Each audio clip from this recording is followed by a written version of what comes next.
We call to order today's hearing entitled Examining the Insurance Industry's Claims Practices Following Recent Natural Disasters. This is the first hearing of the Subcommittee on Disaster Management, and I am delighted to work on this committee with my colleague, the ranking member, Senator Kim. This has been a great start to our what I hope will be a great collaboration, and I want to say a special thank you to our witnesses who are in the room. We'll have a chance to hear from each of you in just a moment. I'm going to introduce each of you, give you the opportunity to make an opening statement, and then we'll have some rounds of questioning. Before we start that, let me just say a word about what brings us here and the significance of this hearing. In the last year alone, disasters have devastated communities across our country. In the state of Missouri, where I'm from, tornadoes have ripped across the state, leaving thousands without power, leaving homes damaged, in some cases leaving families without loved ones. Hurricanes Milton and Helene have cut a brutal path through the southeast, uprooting trees, destroying roofs, turning family lives into a nightmare. On the other end of the country in California, brutal wildfires have burned entire communities to the ground. And these disasters have done more than cause property damage, though that is quite significant. They have done more than cause inconvenience, though that can be harrowing. They have destroyed the lives of people. We're not talking here about minor inconveniences. We're talking about moms who've had to haul 5-gallon buckets of water because the pipes are gone. We're talking about grandparents who've had to sleep in their cars because there's no roof over their heads. We're talking about families who are maxing out their credit cards because their insurance companies won't pay out any damage claims. And that's what brings us to today's hearing. Where do Americans turn after catastrophes like the ones we've experienced just in the last calendar year? The answer is they turn to their insurance companies. And they don't turn to their insurance companies for a handout. This isn't charity that we're talking about. They turn to their insurance companies because they pay premiums to those insurance companies. It's a contract. And by the way, it's required in law. Americans are required to purchase. Property owners are required to purchase insurance. And so they do so dutifully in every state in the union, and they pay their premiums dutifully in every state in the union. And unfortunately, time after time, they find when disaster strikes in their moment of utmost need, the insurance companies come back to them and they delay and they deny and they offer excuses and they send out 2 adjusters and 3 adjusters and 15 adjusters and 25 adjusters, and they constantly change the estimates. And at the end of the day, they just won't pay what is due, what is required, what is just. And it's not a one-off situation. It's not like it's happened to just one family. It is a deliberate strategy to maximize profits. We're going to hear about it today. We're going to hear about it on this panel. Let me just give a brief overview of how it works. It goes something basically like this. When a disaster destroys, let's say, your home, the insurance companies send out an adjuster, often a third-party adjuster. That person writes up a report, often in good faith, doing their best to estimate the damages. And then what happens? Then the insurance company intervenes. Then the insurance company says, you need to change the facts that you found. You need to change your estimates. You need to change what's in the report, and they adjust arbitrarily the award down, down, down, down. And the policyholder never knows. And the policyholder gets no say in the process. And the policyholder is left to try and put back together her life as these insurance companies make billions and billions of dollars in profits. We're going to hear about it for the witnesses who are here today. And I will just say that even before today's hearing, committee staff, my staff, working with Senator Kim, has done a thorough investigation that we will continue. We will be submitting into the record evidence today that we have gathered that will corroborate the testimony that you are about to hear. This is a system that we're talking about here. This is a system that promises homeowners that they are in good hands, that they will watch over them like a good neighbor. And after billions and billions of dollars in premiums are collected and pocketed by these insurance companies, the people who are left holding the bag are the policyholders, American citizens, at their moment of maximum despair. There's something wrong with that system. There needs to be some accountability, and we're going to do our best to start getting it today. With that, let me turn it over to Ranking Member Kim for his statement. Thank you, Mr. Chairman. As this is our first hearing, I just want to congratulate Senator Hawley on his chairmanship.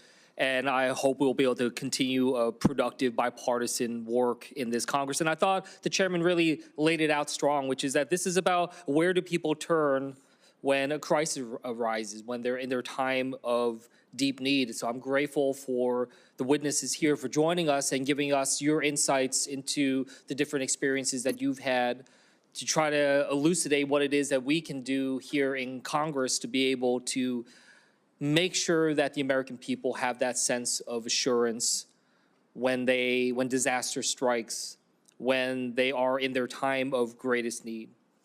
And that is a time when survivors are most vulnerable, and that is when many Americans turn to their insurance company thinking that they have done everything right to prepare for the worst, thinking that that the process would work for them. And unfortunately, that help doesn't always materialize, and instead of being handed solutions, they are often met with more problems. My home state in New Jersey is no stranger to this. And after Superstorm Sandy, insurance companies that participated in the National Flood Insurance Program were found to be wrongly rejecting or underpaying valid claims.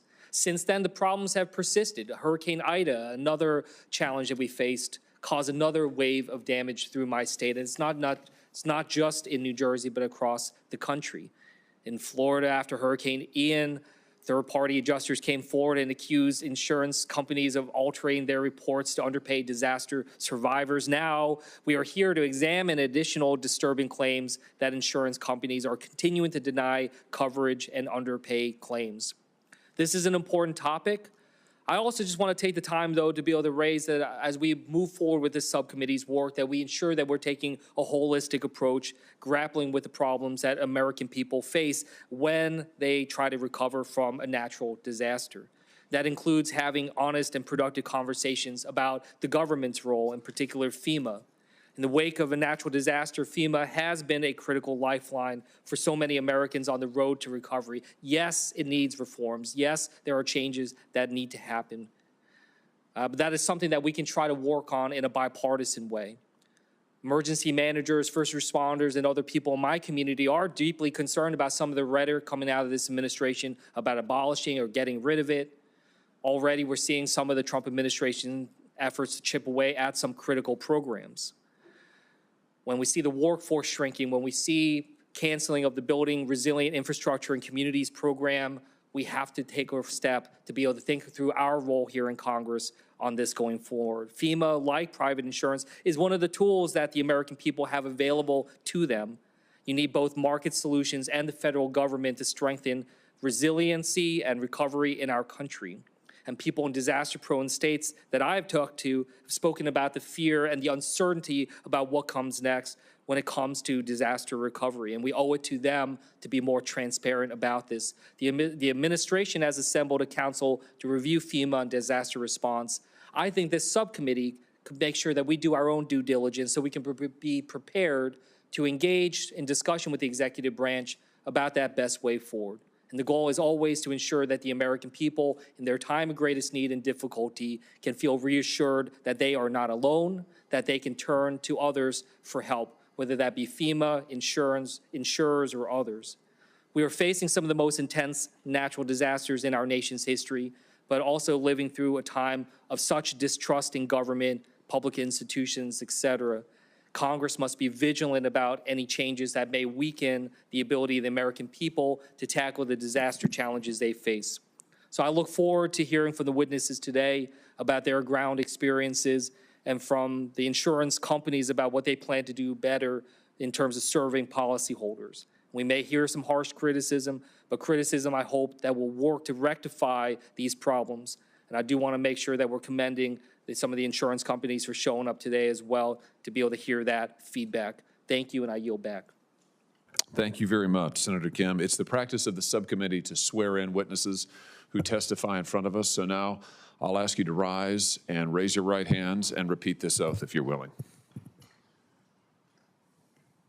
Do you swear that the testimony that you will give today is the truth, the whole truth, and nothing but the truth, so help you God?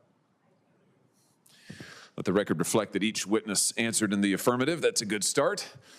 And with this, let me go down the line here and introduce each witness and then give each of you the opportunity for an opening statement. And we'll start with Natalia Miguel.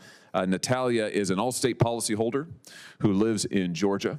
and suffered extensive property damage following the devastation of Hurricane Helene. And with that, Natalia, please go ahead, take your time. Chairpersons, senators, and members of the committee. My name is Natalia Miguel, and I am here today representing my family, my husband, Brad Kozak, our 11-year-old son, and 9-year-old daughter. We live in Sandy Springs, Georgia, and our house is insured by an Allstate homeowners policy. On September 27th, 2024, at 5:30 a.m., our family was abruptly woken by a loud crack. A massive 70-foot oak tree fell onto our home. This happened after persistent rain from Hurricane Helene. We immediately called Allstate to file a homeowner's claim. Allstate's intake process was quick, and we were promptly assigned an adjuster. The general description of the damage is as follows. While we can still live in the house, there is severe and structural damage to our roof on 2 separate building structures. Damages are both internal and external. In addition, electrical systems, brickwork, gutters, lightings, doors, and more were damaged. The total damage was very extensive and has been thoroughly documented and shared with Allstate. Allstate's first inspection took place a few weeks later. Our first adjuster visit took approximately 5 hours. The adjuster was very detail-oriented and thorough. He spoke with us at length and took copious amounts of photos. He verbally confirmed what we suspected, that this was a significant loss. After the initial inspection, I followed the adjuster's guidance and contacted a number of contractors, including but not limited to general contractors, roofing contractors, electricians, chimney, landscaping, and fence repairs. I was provided with a number of quotes which reflect the cost of living and cost of needed repairs to bring our house back to standard. These quotes were shared with Allstate. However, before the adjuster could complete his report, Allstate removed him from this file, stating that the process was taking too long. We called Allstate many times about this to stress that we wanted to continue the process already in flight. Nonetheless, Allstate sent a new adjuster against our wishes. A new inspection was scheduled, and the process started all over again. The second inspection lasted under 2 hours and significantly downplayed the damage. For example, the adjuster stated that he would include money only for 1/2 of the collapsed roof because he was not convinced that all of it needed repairs. I assure you that the entire structure did need repairs after the impact of the 70-foot tree. In December, we received Allstate's initial valuation of $46,000, and we were stunned. This amount did not begin to reflect the real-world cost of the repairs and estimates from the contractors. It was perfectly clear that working with Allstate will be increasingly difficult. On January 6th, we retained Matthew Hunter of Hunter Public Adjusting for an independent view of the situation. Matthew conducted a multi-day inspection and confirmed our fears. He also recommended hiring a structural engineer. We engaged with Shields Engineering Group, whose report again confirmed our concerns. Our damage was extensive, and the cost to restore our home was far beyond Allstate's offer. Matthew also formally requested that Allstate reassign our claim to the large loss division. Despite repeated requests, these were consistently denied. On March 14th, we submitted our sworn proof of loss of $497,000. Only then did Allstate reassign our case to the large loss team, who appointed a third adjuster. Few days later, Matthew met with the third adjuster on site. The adjuster reviewed both the engineering's report and Matthew's estimate and expressed no disagreements. He stated he would submit the full estimate for approval. However, the final estimate came back from Allstate at just under $100,000. When Matthew contacted the adjuster for an explanation, the adjuster confirmed that Allstate had rejected his initial submission of over $400,000, instructing him to remove numerous line items, not once, but twice, until the amount was reduced to a fraction of the actual loss. This brings us to May. 8 months since the tree fell on our house. No significant repairs have been made. Our roofing remains damaged and a hazard to our family. Electrical wires visible, doors difficult to close, fences broken, and much more. As you can imagine, it is difficult to embark on a repair and reconstruction project without clarity on the budget. We are homeowners, not lawyers, not engineers, not insurance experts. We have been Allstate customers for 6 years, since October 2019. During that time, we have paid our bills on time and in full. But when we needed Allstate the most, they failed us. This is no longer about just a roof. It's about the failure of a system that leaves families vulnerable after catastrophic events. We respectfully call on this body for oversight to ensure that insurers are held accountable when they act in bad faith, delay resolution, or make it financially impossible for families to restore their homes and their lives. Thank you for your time, your service, and hearing our story today. Thank you very much, Ms. Miguel. Our next witness is Mr. Nick Schroeder. Mr. Schroeder is an adjuster who works for Allstate through pilot catastrophe. He was the first adjuster to inspect Ms. Miguel's home, and he's sitting just to her left. Mr. Schroeder, go ahead. Thank you, Senator. Can you hear me? So I've worked as a licensed insurance adjuster for nearly 6 years, holding licenses in 6 states. During this time, I've inspected property damage and prepared repair estimates on behalf of over 17 insurance carriers, including Allstate and State Farm. While handling claims for Allstate following Hurricane Helene, I was assigned to investigate a property damage claim submitted by Mrs. Natalia Miguel. My inspection revealed significant structural damage, including a slate roof impacted by a fallen oak tree, compromised framing in the breezeway, damage to an underground sprinkler system, and broken terracotta floor tiles. Although I was initially directed to attribute the floor tile cracks to settling,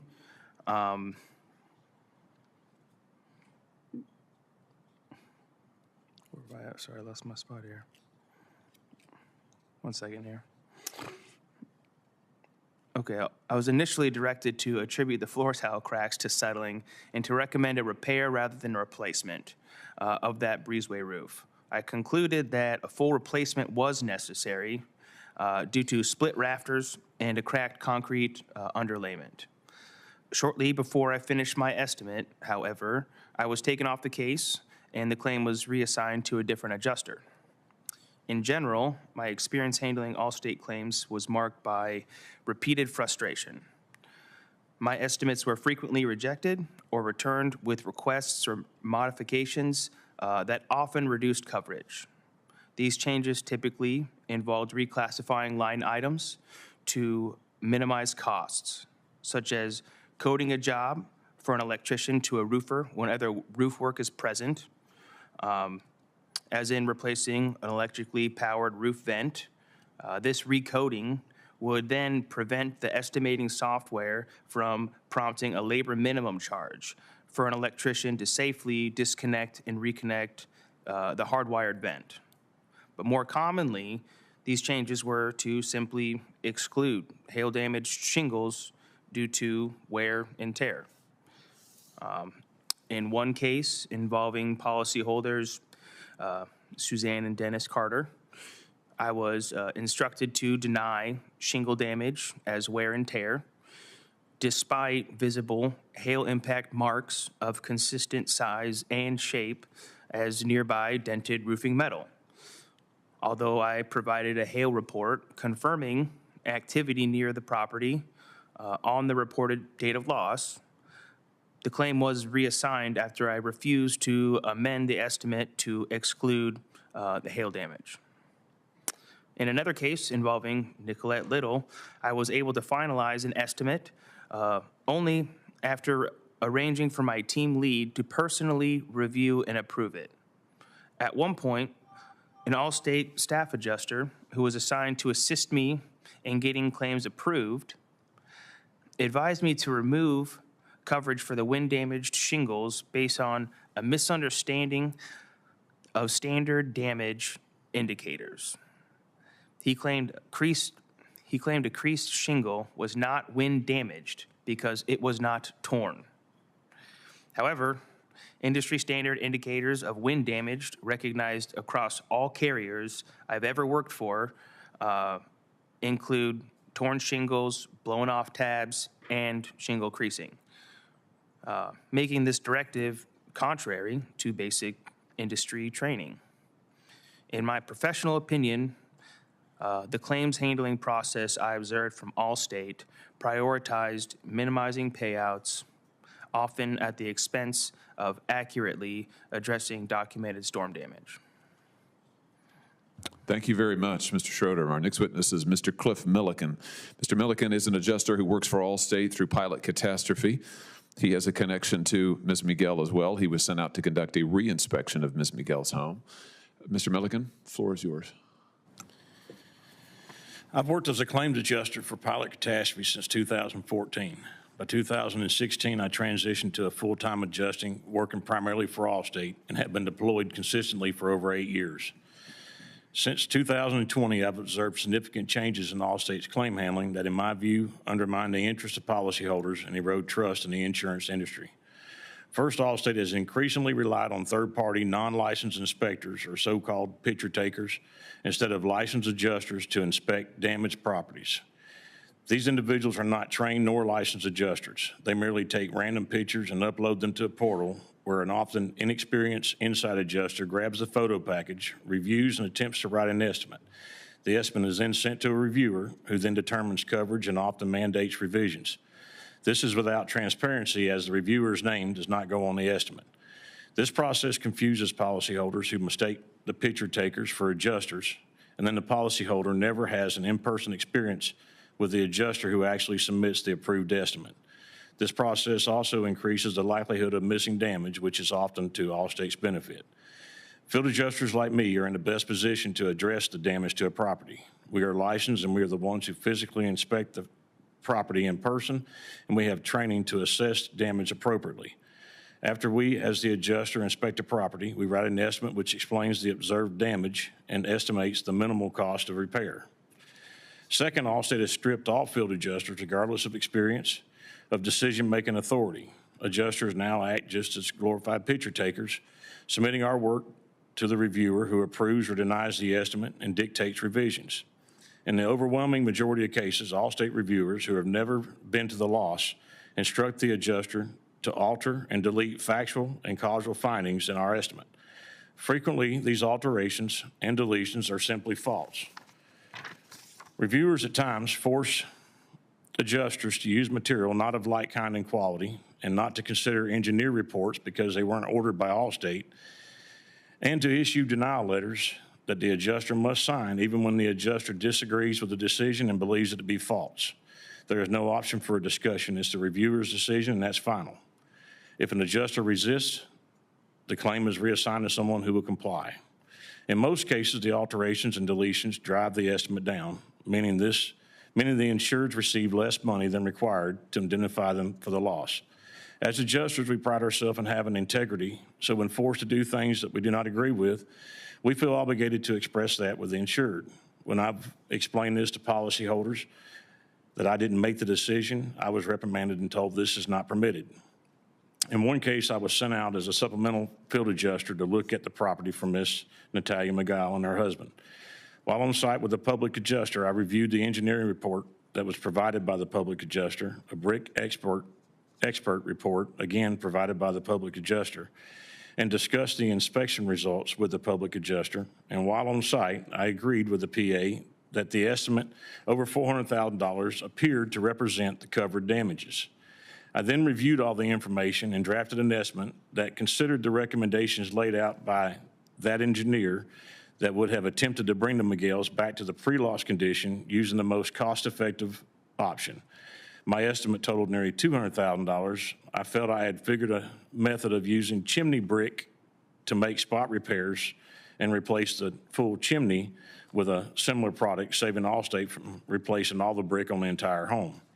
I then submitted my estimate to the reviewer, who instructed me to make changes to my estimate. After doing so, I submitted a revised approved estimate for $100,000 or thereabout. I believe some of these alterations were wrong because they contradicted the engineering report and the brick expert report without getting a second opinion from another engineer. These new practices are wrong, and the people most affected by them are the ones who lack the resources to fight back, like the poor and the elderly. Allstate is even making it so difficult for those who do hire experienced contractors, public adjusters, or attorneys to represent them that many merely lose interest and quit because the time involved is not worth the compensation and the effort. The tactic seems to be working as designed. As an adjuster, I'm ethically obligated to write accurate estimates that fully account for all covered damage, regardless of a policyholder's demeanor or tenure. Insurance contracts are built on trust, promising ethical and fair claims handling. These new current practices risk violating that trust, leaving policyholders underserved. I urge this committee to investigate these practices to ensure that the insurance industry upholds its duty to protect policyholders.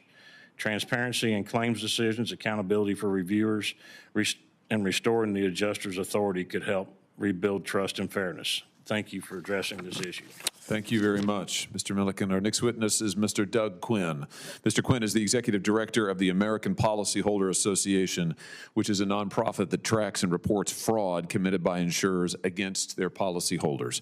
Mr. Quinn, it's good to have you. The floor is yours. I'm Douglas Quinn, Executive Director of the American Policyholder Association. We're a nonprofit watchdog group that monitors and reports on insurer fraud against property owners. The APA formed after Superstorm Sandy.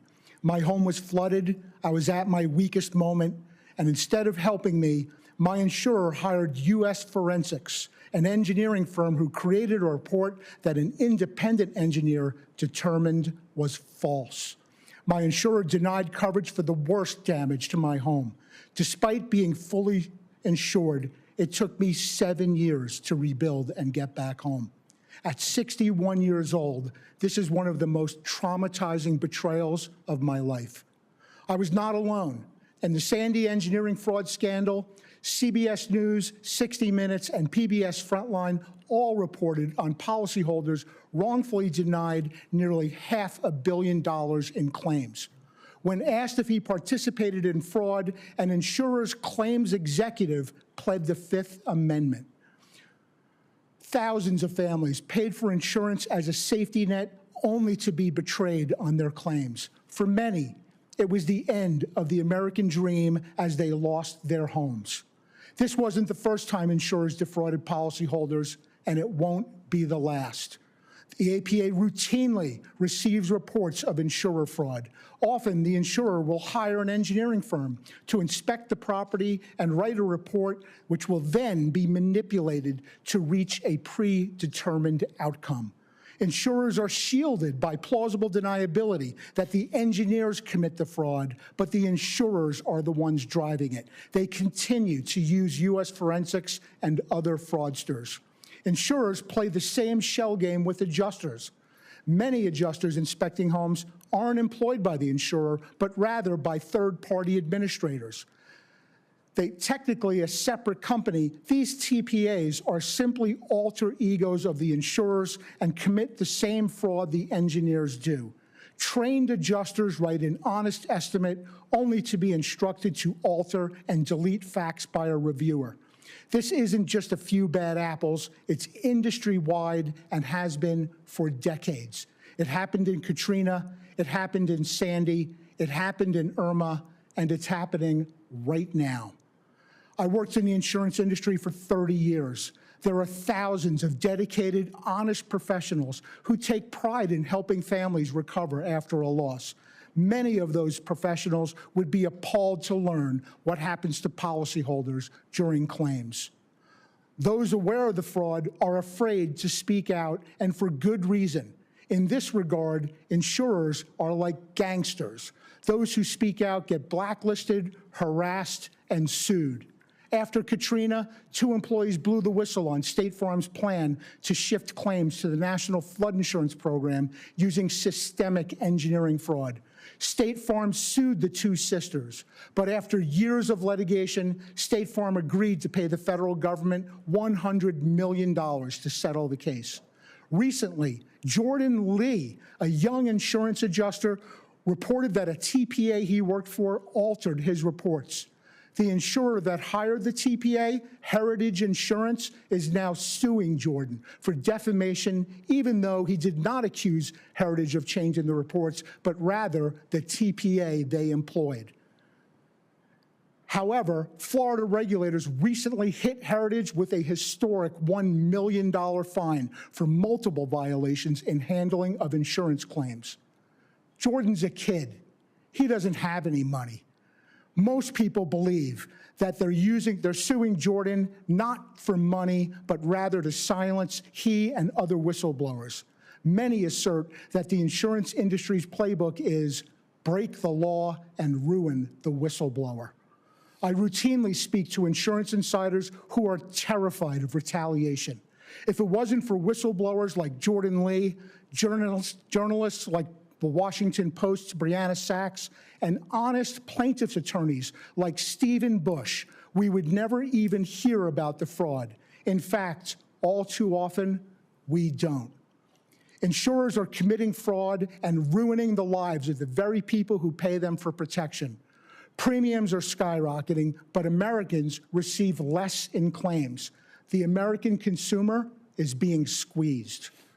The fraud is about more than money. Americans buy insurance for protection in their weakest moments, when their homes are wind damaged or burned and they're scrambling to find housing for their family and schools for their children. The last thing survivors need is a war with their insurance company. The stress destroys marriages and spoils childhoods.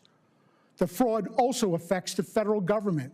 When their insurer denies valid claims, homeowners are forced to rely on FEMA and federal aid. The American taxpayer is now subsidizing the fraud. This would not be possible if insurer fraudsters were held accountable for their actions, but states have proven incapable of doing so. The APA has given gift-wrapped fraud cases to state authorities only to have them languish without results. It's time for federal enforcement. It's time for federal prosecutions. It's time for these criminal organizations to be brought to justice. To this panel, I say, the American public needs you. Thank you. Thank you very much, Mr. Quinn. Our final witness is Mr. Jacob Vertel. Mr. Vertel is a husband, a father, and a State Farm policyholder. He resides in North Carolina. He and his family suffered devastating damage to their home after a tornado, and he's here to testify to that effect. Mr. Vertel, the floor is yours. Thank you. Early on the morning of September 27th, my family was awoken by a tree crashing through our roof. My wife and in-laws, who were in town visiting at the time, rushed into our toddler's room to make sure he was unharmed. The storm was still raging, so we moved my pregnant wife and child to the floor next to our kitchen island in our single-story ranch home, where we felt it was safest. Before we lost power, I was able to file a claim with State Farm. At that moment, I didn't realize just how severe the storm was. I was simply focused on figuring out where my family would stay that evening. While on the call, we abruptly lost power and cell service. For the next several hours, we sought cover as a total of 4 trees fell on our home and water poured through half the house. Once the storm subsided, all 5 of us camped together for 3 days in what we assumed to be the safest section of the home. With my wife's pregnancy being high risk, it was critical that she had access to medical care, and our 2-year-old son needed a safe environment. The moment I could, I evacuated my family to my in-laws' home in Ohio. With them safe, I returned to North Carolina to begin the insurance process and to find a place for us to stay once water was restored to the area. Our first inspection with State Farm was on October 7th, 10 days after Hurricane Helene. The inspection seemed to go well enough. While on site, I spoke to the inspector about the ample additional living expense coverage included in our policy. You can imagine my dismay when I received a voicemail the next day walking back the information he shared, instead stating that our home was being considered habitable by State Farm.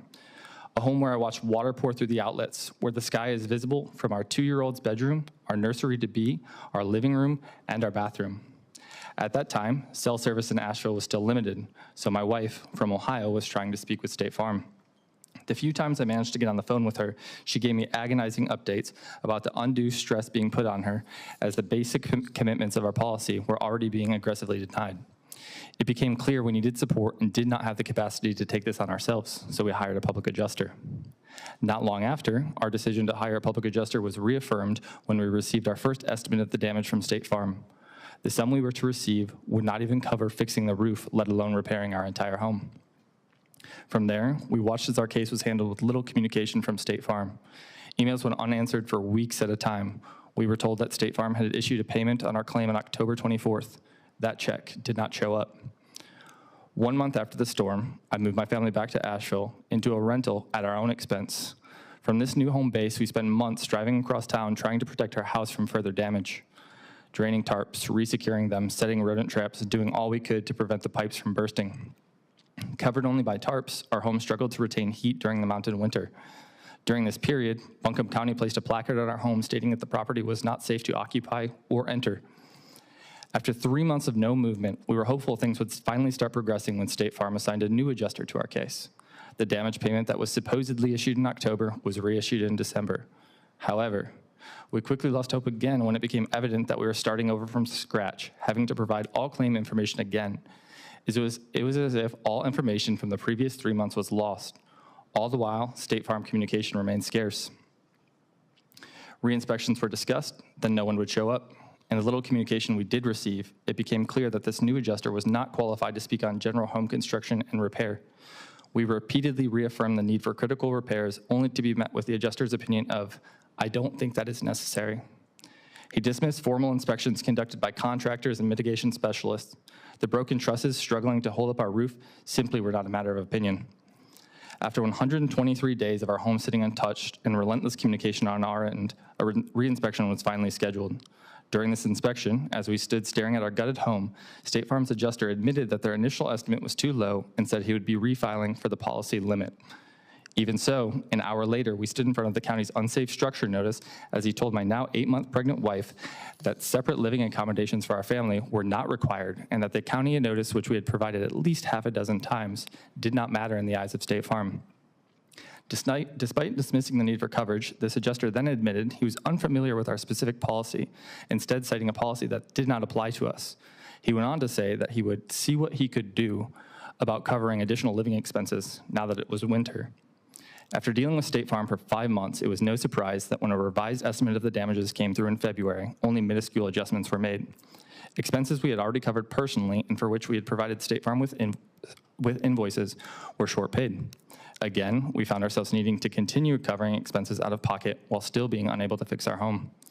At that point, we sought legal assistance and were ultimately forced to file suit against State Farm. After 157 days, only after we took legal action, the structural engineer we had been requesting for months was finally sent by State Farm. Now, 228 days after the storm, our home remains untouched with no progress being made. My wife, who was 3 months pregnant at the time of the storm, gave birth to our daughter 2.5 months ago. Our son turned 3 in April. What could have been just a blip in his childhood has become a major event in his life as he repeatedly asks to go back home. We need State Farm to give us our life back. Thank you for hearing our experience. Thank you very much, Mr. Vitale. Thanks to all of the witnesses. We'll now have some rounds of questioning. I will start, and let me start with you, Ms. Miguel. So it's September 27th, 2024, Hurricane Helene hits Georgia, hits your home, causing very significant damage. I think we've got a picture of some of the damage here. Let's have a look. Does this look pretty familiar to you? It does. It looks pretty severe. I mean, that's a massive tree right there in the front part of your home, and you're an Allstate policyholder, is that correct? Correct. And Allstate sends out an adjuster, you said pretty quickly just a moment ago, is that About correct? 3 weeks after. Oh, well, that's not very quick. Okay, 3 weeks after. All right, and that you were told at the time in this first inspection verbally that the adjuster agreed with you this was very severe damage. Is that fair to say? Correct. I think we maybe have a second picture. Let's look at another view of this just to give a real impression. Here's a breezeway that looks to be nearly completely destroyed. You can see some of that roof damage, quite extensive, that you were talking about in your testimony. All of this looks familiar to you, I'm sure. Yes. Now, after this first adjuster agrees with you that, yes, there's very significant damage, what did Allstate, when they finally came back with an actual assessment, a real number, what was that number again? $46,000. $46,000. So you went to considerable expense on your own. You hired your own independent adjuster to come back out and do all of this over again. And that person, looking at all of this evidence, that person found that the damage was in the neighborhood of what? I'm sorry, can you repeat the question? Yeah, how your independent adjuster, how much did that person estimate the damage was? $497,000. $497,000. Allstate offered you 40, basically. Correct. And you're still waiting for this process to be resolved all this time later. Is that right? That's right. Let me just ask you now, Mr. Schroeder, because you were that first adjuster who worked for Allstate who came out to look at this home. You were a field adjuster deployed for Allstate through pilot catastrophe. Is that correct?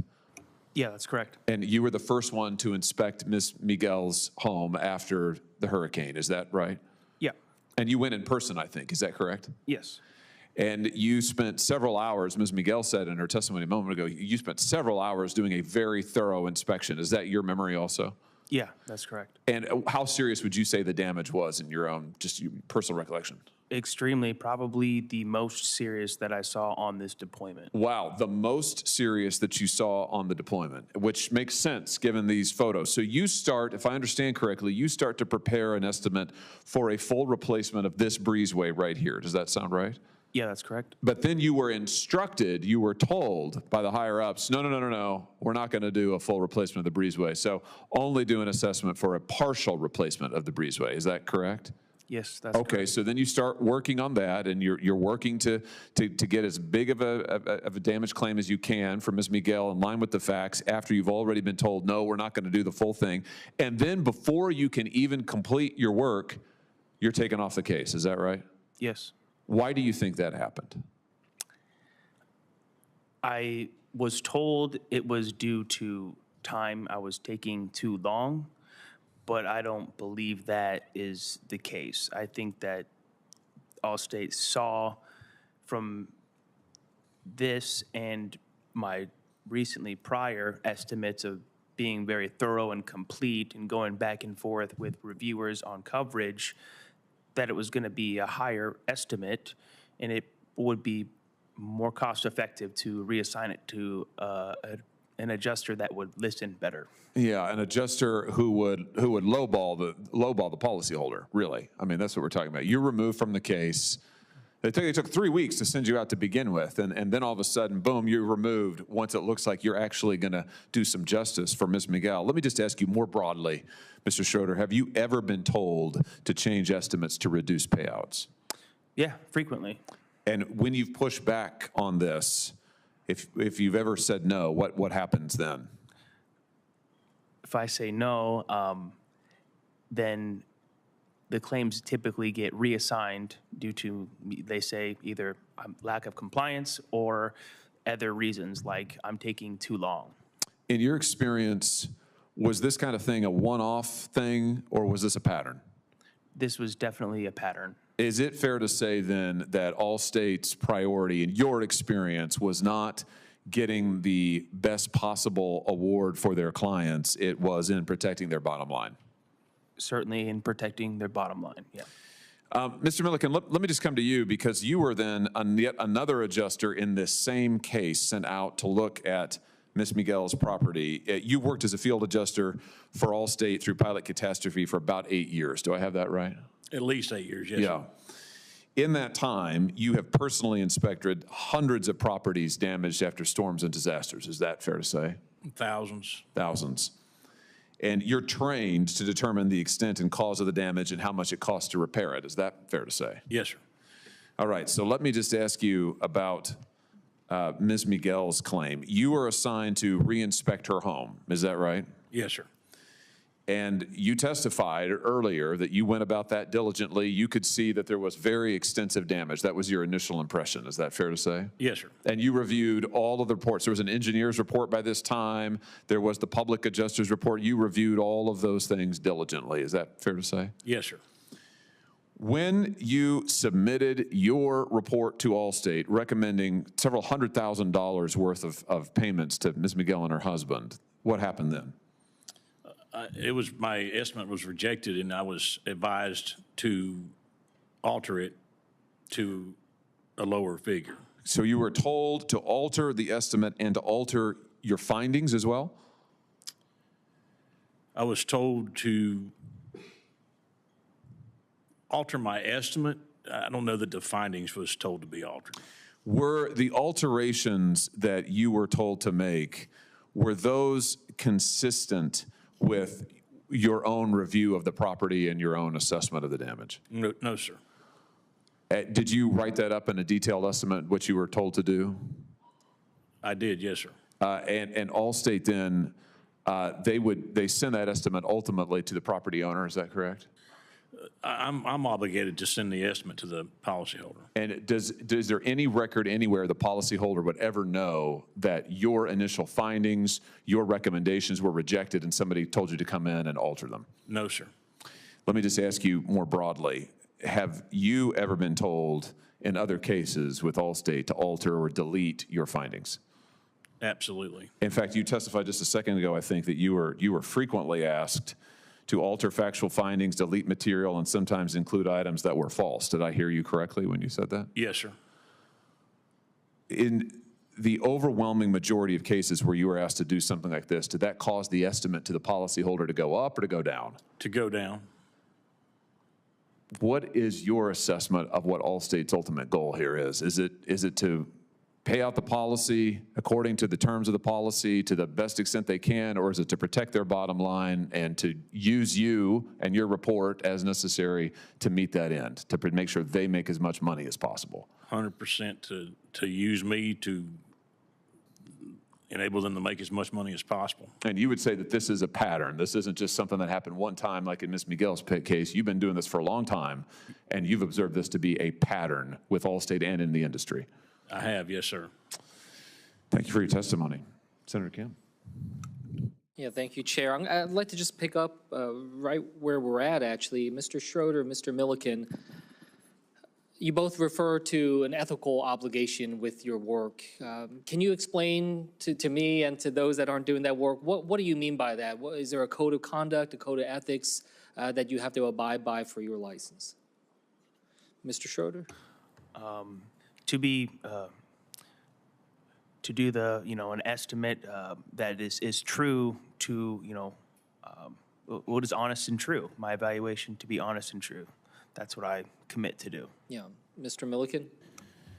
Yes, sir. It's our ethical obligation is to take the damage that we identify, apply it to the policy, and indemnify the insured for the full value of what we have found to be damaged.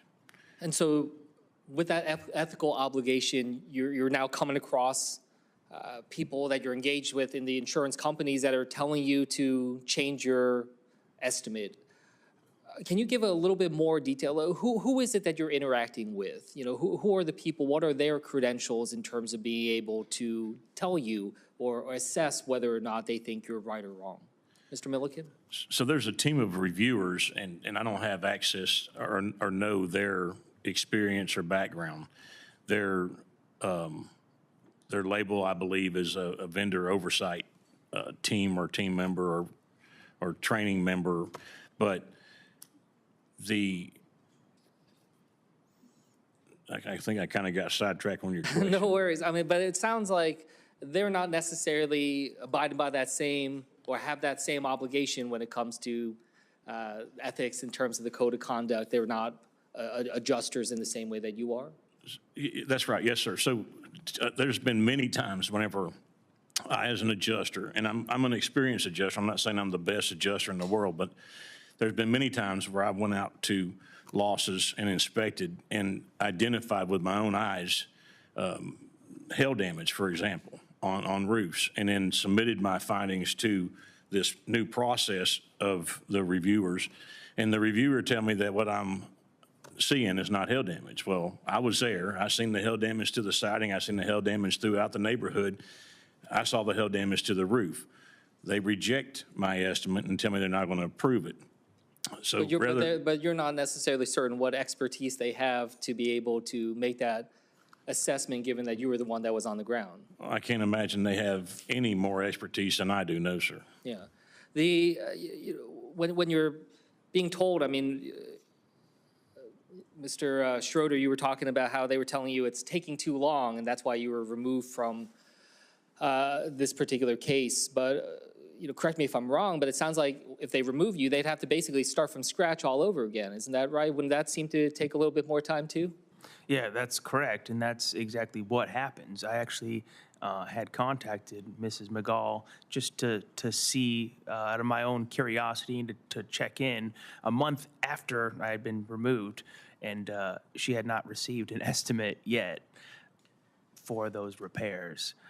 So I don't think that was, accurate in why I was removed from the case. And in fact, it's not just about the work that affects with you, Mr. Schroeder, but Ms. McGall.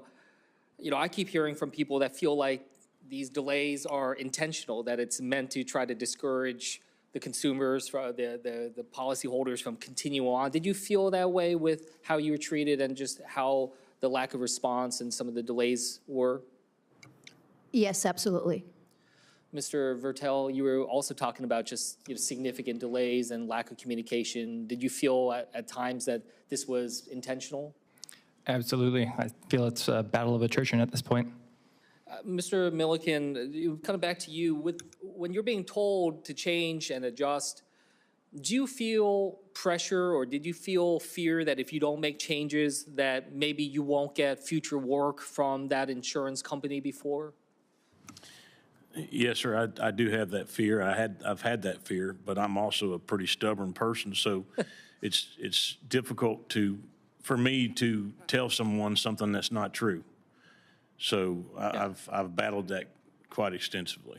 Mr. Schroeder, it seemed like you were kind of nodding your head as well. Do you feel that there have been times where you felt fear that, hey, look, if I don't make these adjustments, you might be taken off that case or prevented or not given additional work by that company in the future?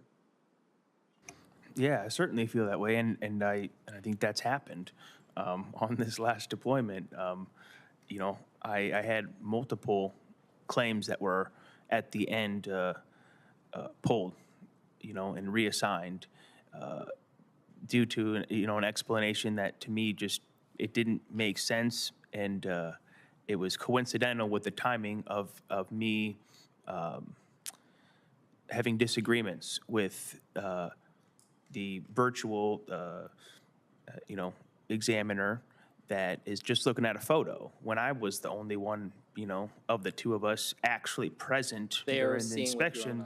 There's a difference in a photo compared, it's only, even a great photo is just a photo. When you're there, you not only get a better look, but you can feel, you have a better perception of what's going on. And, those disagreements, to me, it didn't make sense, and it wasn't true. I disagreed and got pulled off a lot of those. Thank you.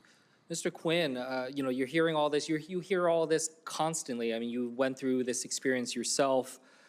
You're asking, you're here in front of the U.S. Senate. You're asking for the federal government to be able to step in on something that, traditionally has been sort of state jurisdiction in terms of oversight. Why is it that you think the federal government needs to step in? What has been your experience engaging with the state level, and how has that not satisfied, the ability for policyholders to be able to get the kind of justice they deserve? We have noticed a lack of action, Senator, on the state level against criminal fraud. I meet prosecutors and attorneys general all over America. I routinely ask them, have you ever prosecuted somebody from the carrier side for cheating a consumer?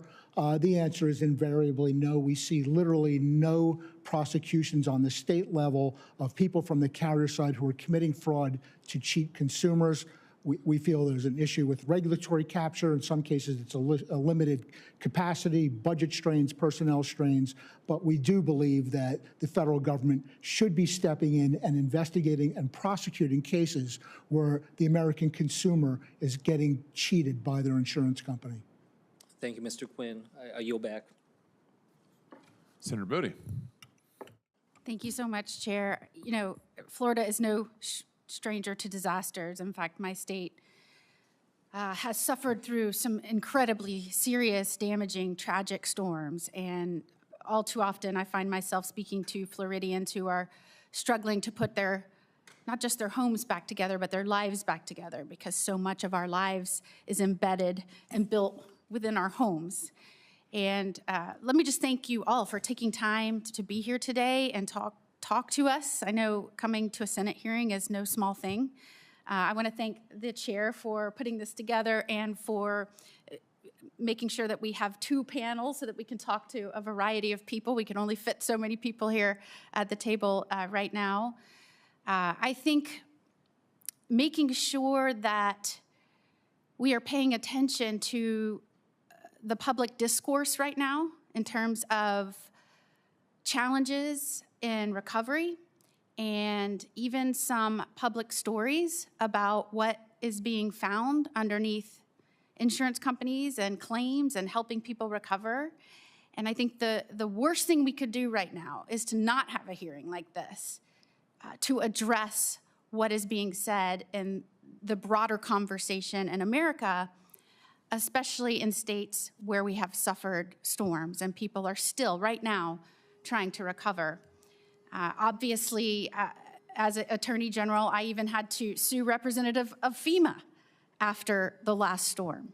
And so we know that we can't just leave everything to happen and trust that everybody is going to play according to the rules without some sort of oversight.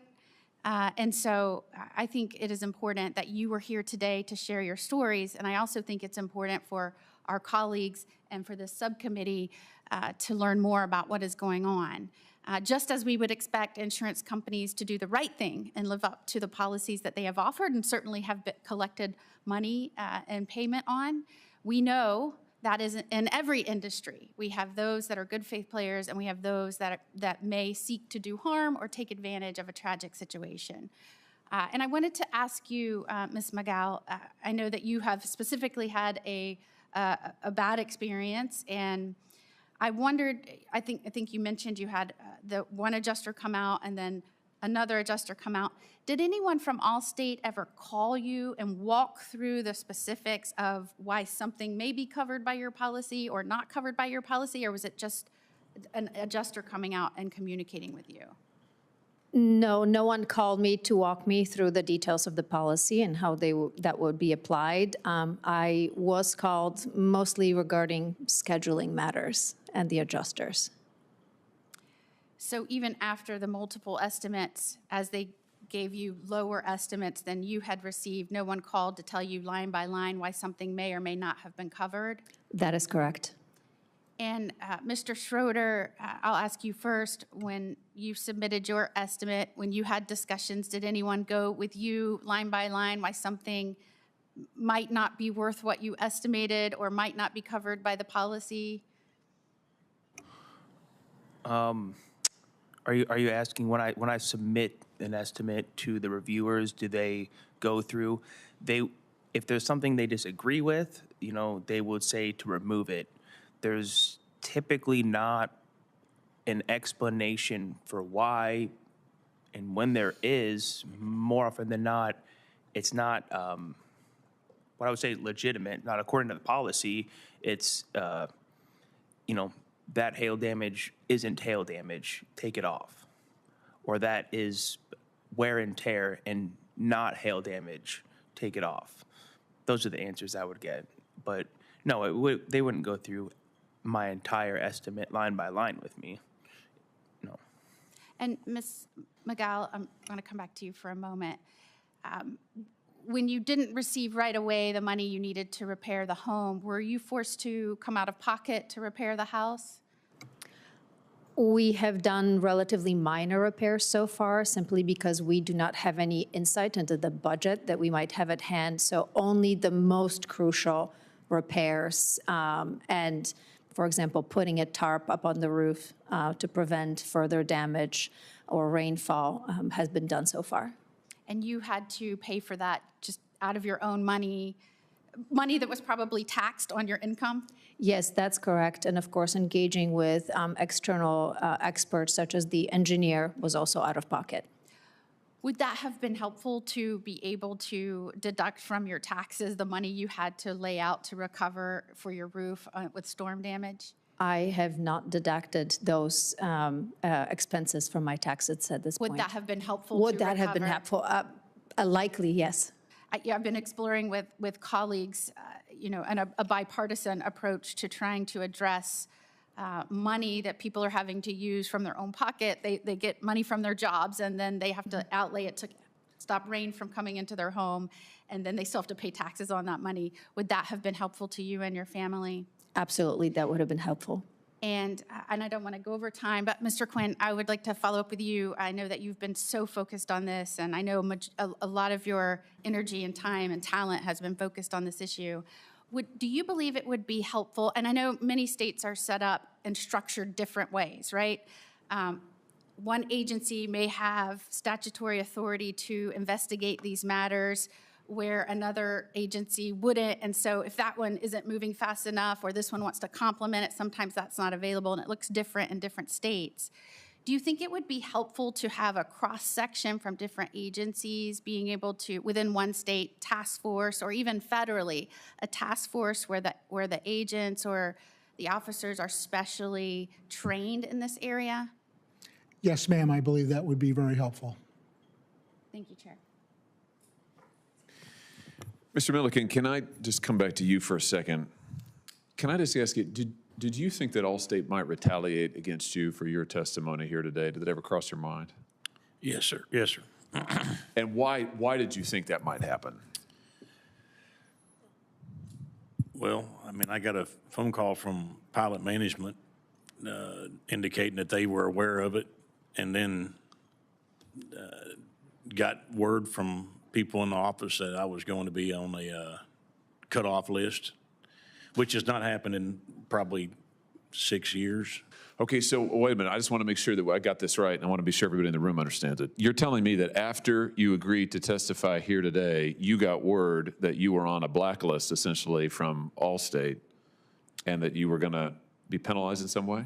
I've been told, yes, sir, I've been told that I'm going to be worked out of the storm in Georgia,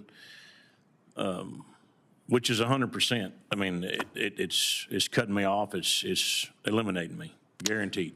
So they're retaliating against you. It sounds like they've already set it in motion. Is Yes, what you're sir. telling me. That's what you've heard. Because you testified as to what happened. Yeah, because I was going to testify, yes, sir. Yeah, even before you got here today, they were doing this. I mean, that is really unbelievable. Absolutely unbelievable. Why do you think why would they do that? Because they don't want the truth to be known? I mean, what are they so afraid of in your testimony? I honestly couldn't tell you. I thought that by telling the truth, I wouldn't have any problem. Swear to goodness, I had no idea that the company I work for would hold a grudge about speaking the truth. And I just want to underline what you've said today, and you too, Mr. Schroeder, because I want to be sure people get it. What you've testified to is not only did Allstate not do right by Ms. Miguel, not only did they tell both of you to alter your evaluations, they told you to alter your findings, they pushed down the estimate lower and lower and lower. But you both have testified today that you saw this happen over and over and over, that you were told, you said, Mr. Milligan, you've been told multiple times to alter factual findings, to delete information, to lower your estimate, that's happened repeatedly. It's a pattern. Yes, sir. And you said the same thing, Mr. Schroeder. It's a pattern over and over. Yeah, it's a Not pattern. just in this one deployment, not just one little thing, not one little area, but this has happened over and over again. For years, I've seen this trend. For years. I mean, that's extraordinary, I have to say. And I want to say thank you to all the witnesses. I want to say thank you to the two of you in particular, because you've really risked a lot by being here today. And I'm sorry, Mr. Milliken, that they're retaliating against you. Mr. Schroeder, I know that they retaliated against you by yanking the case right out from under you. when you were working with Ms. Miguel to try to get a fair award for her under the policy. That's just outrageous. It may be illegal. If it's not, it should be.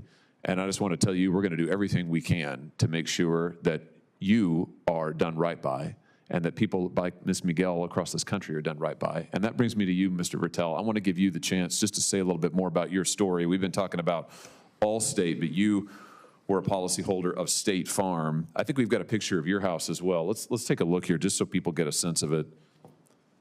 This is your home after Hurricane Helene, is that right? That's correct. That's a lot of damage right there. Now, did you say that you had a small child at this time? 2 years old, yes. And your wife was pregnant? With our second, yes. Wow. And this was taken back in right after the hurricane, back in September, about October, something like that? Right after the storm, yes. So, and did you say Allstate now has fixed it all up and it's all good? The State Farm has not. Oh, State Farm, sorry. The home sits untouched. Current condition is inhabitable.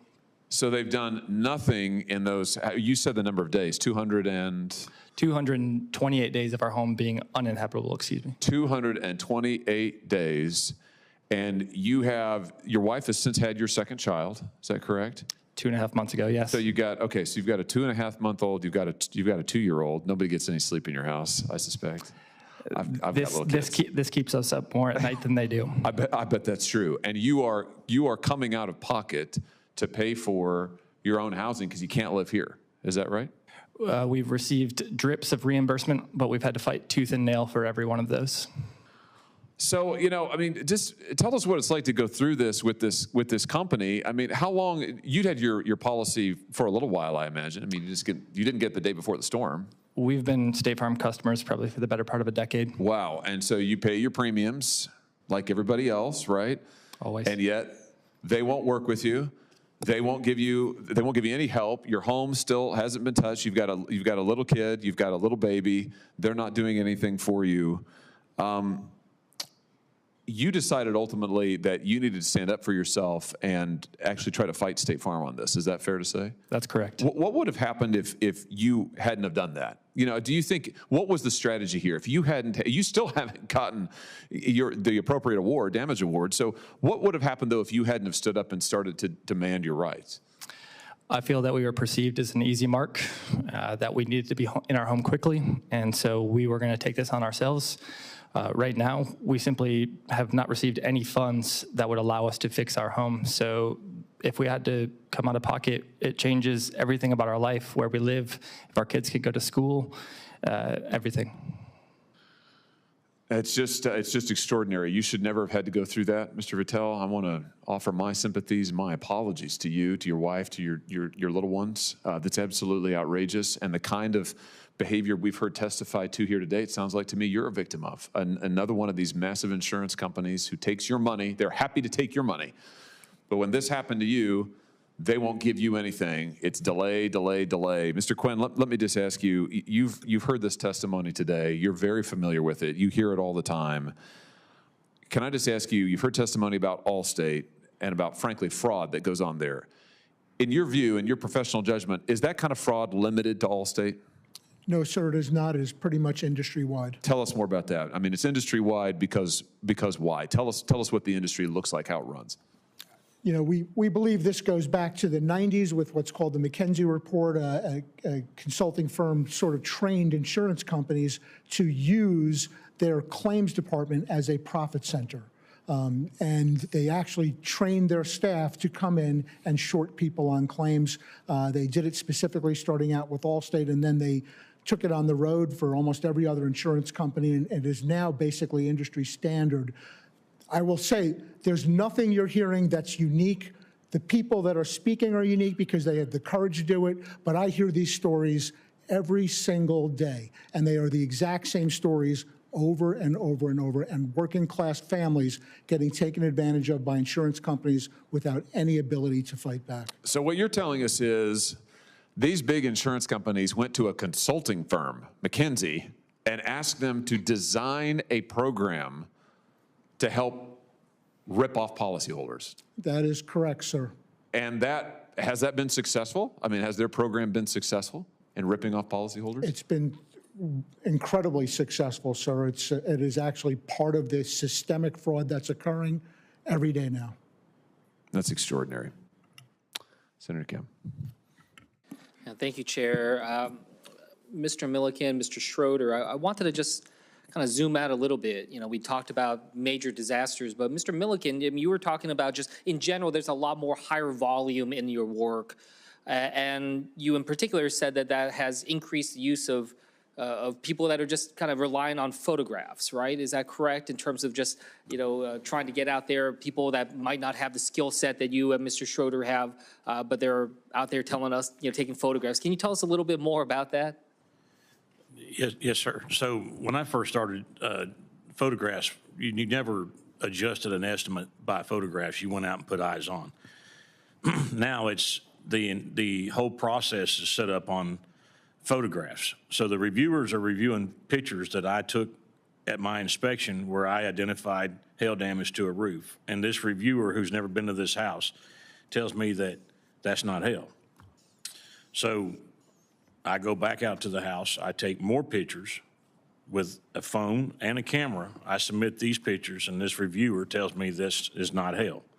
I'm 100% certain this is hail, but yet this is still the process. And this isn't just one time. This is multiple times. And the same thing goes with mislabeling material. If I go out and I identify a certain material, pre-engineered flooring versus finished in place flooring, and they tell me that it's not what I say it is. Well, I mean, I know that's what it is. It's 100% factual. And they're making me write something that's not factual and submit this to the homeowner. So yes, that happens on a regular basis. And with this reliance on photographs to try to determine, you know, what the level of damage is, do you think that that is sort of predisposed? Is that something that seems to be, when you are relying upon photographs, does that seem to be something where you're more likely to underestimate the damage or overestimate the damage? 100% underestimate damage. I think that the whole process is designed to miss damage. You know, Mr. Chair, you know, I just kind of raise this because it's not just about, you know, the major disasters. You know, we're certainly catching that because we're seeing and hearing some incredibly powerful stories. But, you know, I think this committee should be thinking through just the systemically, like certain types of steps, like what you're saying, that seem to just always kind of tip the balance toward away from the consumers, away from the policyholders, and kind of always geared towards, you know, underestimating. And I think that that's something that, you know, becomes much more clear to me when I hear from you on this front.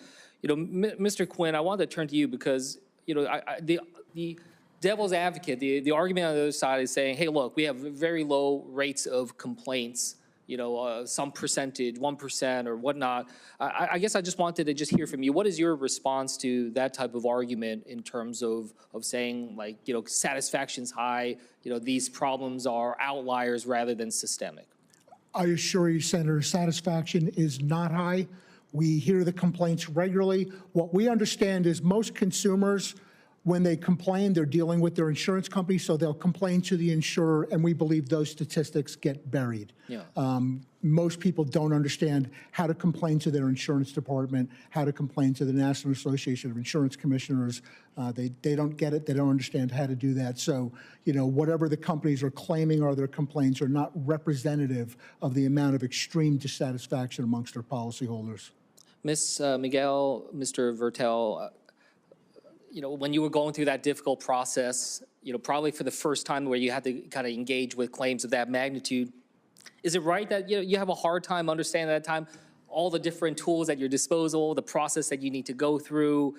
Am I right in kind of assuming that, you know, you're going through a lot of trauma as well, just emotionally, and trying to figure out how to file an official complaint or this or that might be more opaque to the average person? Is that right, Ms. Miguel? I would say that is correct. It is not very user-friendly. It's not very intuitive. Because I mean, you were talking about how you had to go to, you know, you had to bring in an outside adjuster, right? That was probably not something that you knew you could do right away. Is that correct? That's correct. It took us months to learn enough about the environment with which we're working in, about the situation and how it works, to even recognize that that was an option for us. Mr. Vertel, could you imagine, you know, policyholders that are going through this, they're frustrated, but they might not know that there are ways to file official complaints or, take other actions to be able to raise some of their concerns or see if there are outside entities that might be able to help take another look? Yeah, I'm not sure exactly what a complaint would have done in this scenario. Yeah. Mr. Quinn, I just want to go back to something I asked you at the end of the last round. You were talking about the states versus this federal approach.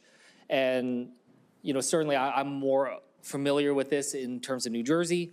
But, I think part of what I'm hearing as well from you, as you're hearing this from a lot of people, is yes, states are often not meeting the bar. But am I also correct that part of the problem is that every single state probably does this differently? Has different levels of engagement. Some states maybe do better than others, but, without that sense of level playing field, it's very difficult for the American people and the policyholders to be able to have a chance of fairness. Is that an accurate way to be able to describe it? That is correct, sir. Every state has their own procedure, and there's not necessarily consistency between one state and the next. Mr. Milliken, Mr. Schroeder, Mr. Quinn earlier was saying that he felt that this was kind of across the industry. We've certainly talked about certain insurance companies here, but is that your understanding as well from your experience? Did you feel like there were some that were abiding very differently and very much focused on the consumer, or do you feel like this is a problem that you see across the industry, no matter which insurance company that you are working with? Mr. Schroeder? I would say, and I work for many different insurance companies. I kind of spread myself out that way for the purpose of getting different exposure and experience. And I do see this as like a systematic, general consensus, a standard for practice amongst all insurance companies. Some, though, are better than others. And there's a couple standouts that I would say are really fair. And for the most part, all the rest are in the same group of consistently denying unfairly claims that are where there's owed damage. Mr. Milliken, anything to add here? No, sir. I've worked exclusively for Allstate for the most part, so I only can speak to that. Okay. Thank you. Well, look, I just want to say, first of all, to what you were saying, both Mr. Schroeder, Mr. Milliken, about the risk that you are taking when it comes to your career, your work. I just wanted you to know that's incredibly powerful to hear, and it just lends added gravity to your testimony, to your answers today. And I want you to know, this is not some just check the box thing that the chairman and I are engaged on. We want to make sure that we are invested in the follow-up to make sure that it's worth the risk that you took. And to, Ms. McGowl, Mr. Quinn, Mr. Vertol, just hearing about the impacts this has had on you all, your family, your kids. I just, as a father of a 7-year-old and 9-year-old, and hearing from families across New Jersey that years later still, they were saying that, you may very well agree, but people I talked to in New Jersey, they were saying like the storm was in some ways the easier part. That was, they thought that was going to be the worst of it. They didn't expect all the, and I'll exclude the words that people use, but all the other stuff that comes later. They didn't expect that would be so damn difficult. And I just think that's something I think the American people really need to understand. Like, why is it that, in your time of greatest need, not only are you not able to rely upon those that are supposed to help you, but they're actually making things worse. And I just think that that's something that just eats away. It just hurts so much to hear your stories, and I'm sorry for what you all have gone through. And the fact that you're sharing it's for the betterment, and hopefully we can save this to help fix and make it easier for other families in the future to be able to go through this. I want to thank all of the witnesses for being here today on this panel. Thank you. Thank you for your testimony. Thank you for being willing to share with us your stories, your expertise, your knowledge of this industry. I want to say again, I'm sorry for what you've had to go through, particularly you, Ms. McGill, you, Mr. Vertel. And we'll continue to do everything we can on this committee to get the facts, and you've helped us a lot with that today. and to get some accountability. We're going to take a 5-minute break here, and the committee will stand in recess while we change the panels, and we will reconvene in about 5 minutes, subject to the call of the chair. Return to order. We now will welcome our second panel of the day. It is our practice witnesses. As I said to the first panel, it's our practice in this committee and in the subcommittee to swear our witnesses before we begin. So let me ask you to rise and raise your right hand and repeat after me if you would. Do you swear that the testimony you're about to give is the truth, the whole truth, and nothing but the truth, so help you God?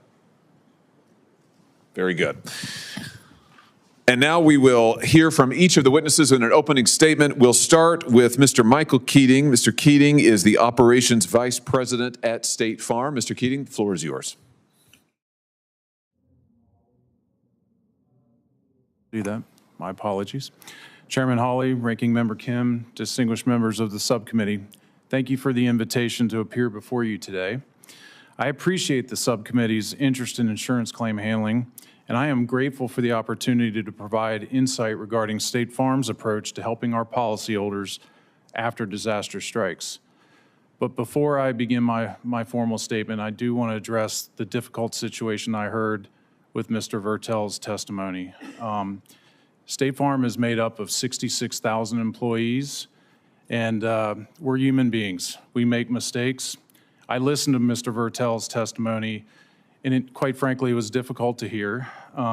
We made mistakes in the handling of this claim. As a 30-year employee of this company, I know the actions did not reflect the values of State Farm. On behalf of State Farm, I want to sincerely apologize to Mr. and Mrs. Vertel, their family. And again, we're not satisfied with how this claim was handled, and we're going to work hard with them and are already working hard with them to get this resolved. And if I may, I'd like to acknowledge Mr. Vertel.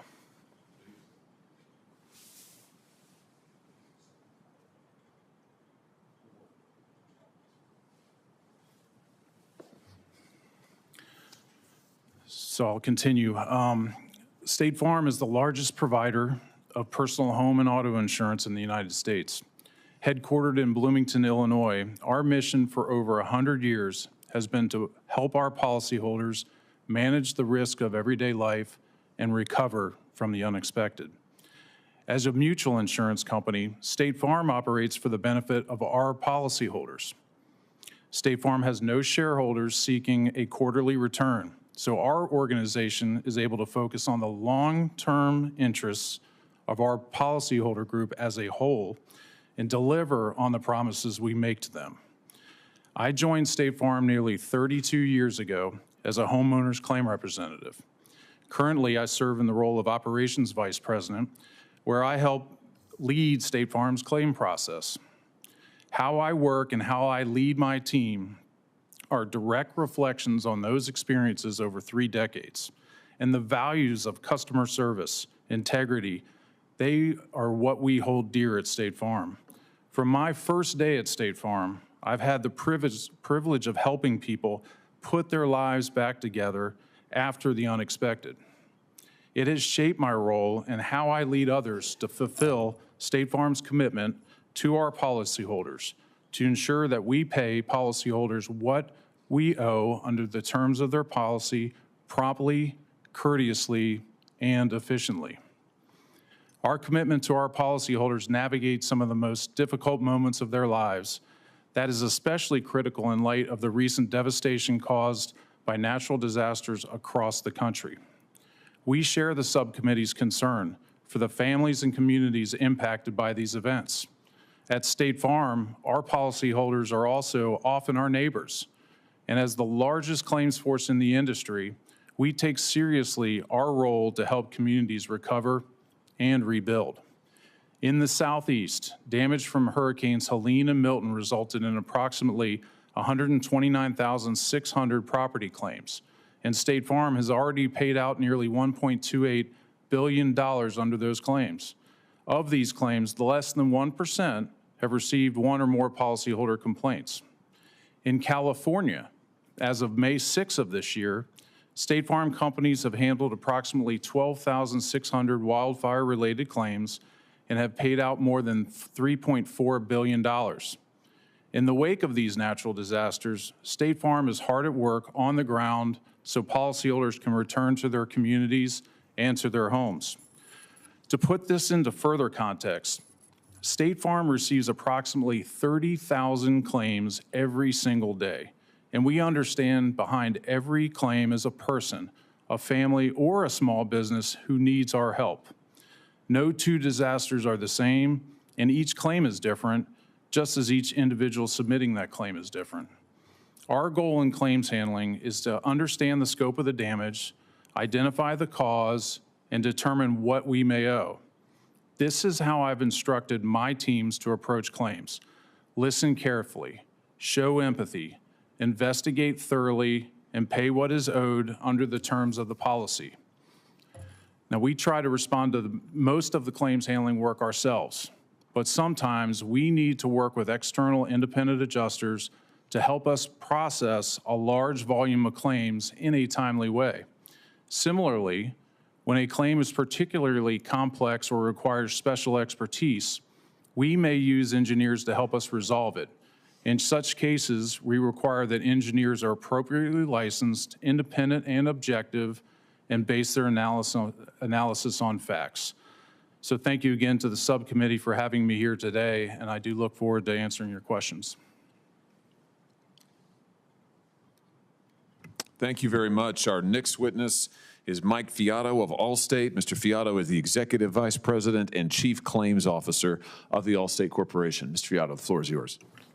Chairman Hawley, Ranking Member Kim, and members of the subcommittee, thank you for inviting Allstate to share how we help customers recover when disaster strikes. My name is Mike Fiato. I am the Executive Vice President for Claims at Allstate, leading a team of 23,000 claims professionals who help customers when they have fender benders or when their home burns to the ground. I joined Allstate about a year and a half ago after having spent more than 3 decades leading claims organizations at several other leading insurers. In my opinion, Allstate is among the finest in the industry and is exceptional when it comes to helping customers after natural disasters. Allstate's purpose is to serve customers. From small setbacks to large-scale disasters, we help customers recover from life's toughest moments so that they can move forward with confidence. I like to tell our team that our customers' worst day needs to be our best. My written testimony discusses in detail Allstate's claims process. Allstate responds with urgency to get accurate payments to customers for their recovery.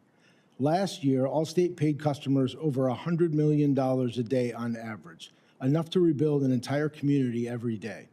This adds up to more than $37 billion in claims payments and includes $57 million following Hurricane Milton and $527 million after Hurricane Helene, where I personally visited damaged areas and witnessed widespread destruction that our customers lived through. Given the nature of this hearing, I would like to address the testimony of the preceding panel and to provide the subcommittee with a more complete picture of what happened with Ms. McGall's claims of September 2024. Let me start by saying that on behalf of Allstate, I regret that Ms. McGall is unhappy with the settlement of her claims. Our business is to help customers during some of their toughest times. We're willing to work with our customers when new information is presented to ensure that claims are settled fairly and accurately. Some of what you heard in the first panel is just not accurate, and it's important that the record is correct. I will focus on a few key points. First, our adjuster performed a comprehensive in-person evaluation of Ms. McGall's home after the storm, completed a thorough estimate of the damage covered, and Ms. McGall settled the claim for approximately $100,000. This covered structural damage and repair or replacement of aesthetic damage. Allstate provided for all remediation under the policy. Secondly, roughly 70% of the difference in estimates was attributable not to structural damage, which Allstate covered in full, but to cosmetic damage such as the appearance of undamaged bricks. Mr. Milliken's estimate included replacing the bricks on an entire side of the house for aesthetic reasons. Allstate's policy in Georgia law does not provide for such coverage when there is no damage. Third, an estimate of 5 times that amount by a public adjuster must include undamaged or uncovered items and is simply not credible. Fourth, Mr. Milliken did not agree with the public adjuster's estimate of $500,000 and in fact noted that the public adjuster demanded excessive roof repairs. Fifth, Mr. Milliken's original estimate totaled roughly $200,000. An Allstate adjuster sought clarification on some of the areas. Mr. Milliken updated his estimate and came back with an estimate of approximately $100,000, which is where the claim settled. We have reached out to Ms. McGall's public adjuster to see if there's new information related to the claim that we can review and consider. Given my extensive experience in the claims business, I can speak confidently that Allstate pays claims with precision and fairness. At Allstate, we have robust internal risk oversight and compliance protocols to ensure our customers' claims are paid accurately and efficiently. Additionally, as part of our commitment to quality, consistency, and customer experience, we have a separate quality department that reviews oversight standards for consistent application. Claims, like most components of the property casualty business, are also heavily regulated through our state departments of insurance. 51 regulators oversee and regulate everything from pricing and underwriting to policies and claims, where we are routinely subject to market conduct exams, including following large catastrophe events like hurricanes. Let me close with 4 key points. Allstate's claims practices are fair, fast, and have high customer satisfaction. Allstate helps millions of homeowners rebuild after severe weather events, paying over $17 billion over the last 5 years for catastrophe events alone. Allstate helps 1 in 10 homeowners protect one of their most important assets with affordable, simple, and connected insurance. Allstate is constantly investing in innovation to better serve customers, leveraging technology, connectivity, and industry-leading analytics. I look forward to discussing the role of our claims organization with you today. Thank you. Thank you very much to both of the witnesses. We'll now have 5-minute rounds of questions. We'll do a couple of rounds here, and I will start. Let me just start with you, Mr. Fiato. So I take it from your statement just now that you don't have any regrets about Ms. Miguel's case. Mr. Keating apologized to Mr. Vertel and promised to work with him to resolve his case. Thank you for that, Mr. Keating. I didn't hear anything to that extent from you, Mr. Fiato. So you think Allstate handled it just fine? No, I stated in my statement that I regret that Ms. McGall is unhappy with the Yeah, well, that's like claim. saying, I'm sorry you're unhappy, right? That's, I apologize, but I don't apologize. Would you like to apologize to her now? Maybe I just misunderstood her. I would like to say, is Ms. McGall here? You go ahead. I'm sure she's watching. Hi, Ms. McGall. I'd like to say, I want to make sure that we get your claim resolved to your satisfaction. And if there's additional information or things that we can do to continue to work with you, we'll do that. So I noticed that you said in your written testimony, you just repeated it here. Let me make sure I get this right. I'm going to quote you now. We live and breathe our motto, our customer's worst day needs to be our best. I have to tell you, Mr. Fiato, based on the testimony I've heard today, based on the witness statements I've taken for witnesses, it sounds like to me that it really ought to be amended to say that our customer's worst day is your big profit opportunity. I mean, we've just heard testimony here, sworn testimony from multiple adjusters that your company ordered them to delete or alter damage estimates to reduce payouts and to make you profits. It sounds to me like you're running a system of institutionalized fraud. Yeah, that would be incorrect, Senator. That's not what we do. So you have never ordered, Allstate has never asked an adjuster to change an assessment on their report. When we review an adjuster's estimate, most often for authority requests, so most adjusters have an amount of financial authority that they can settle claims up to without having to. No, wait a minute. That's not what they testified to. That's not what they just testified to. You just heard sworn testimony from multiple adjusters, and they said it happened. One adjuster had only ever worked for you over years in the industry, and he said he was repeatedly directed by you, by your company, Allstate, to change factual findings, to delete material in his reports, to alter his reports, to make them factually incorrect, all with the purpose of driving down the award and padding your profits. I disagree with his statement. Well, you know, I have to notice that, I mean, your profits have never been better. I mean, they're really quite extraordinary. Fiscal year 24, Allstate had $64 billion in revenue. That's 12% above the previous year. You made $4.6 billion in profits. And your CEO, Tom Wilson, last year was paid $26 million. Now, Ms. Miguel can't get her claim paid out, but Tom Wilson, whoever the heck he is, gets $26 million. I mean, that's really extraordinary. Do you not have the money to pay people like Ms. Miguel? Why is she not a priority, but Tom Wilson's salary is? We've paid Ms. McGall's claim. No, you didn't.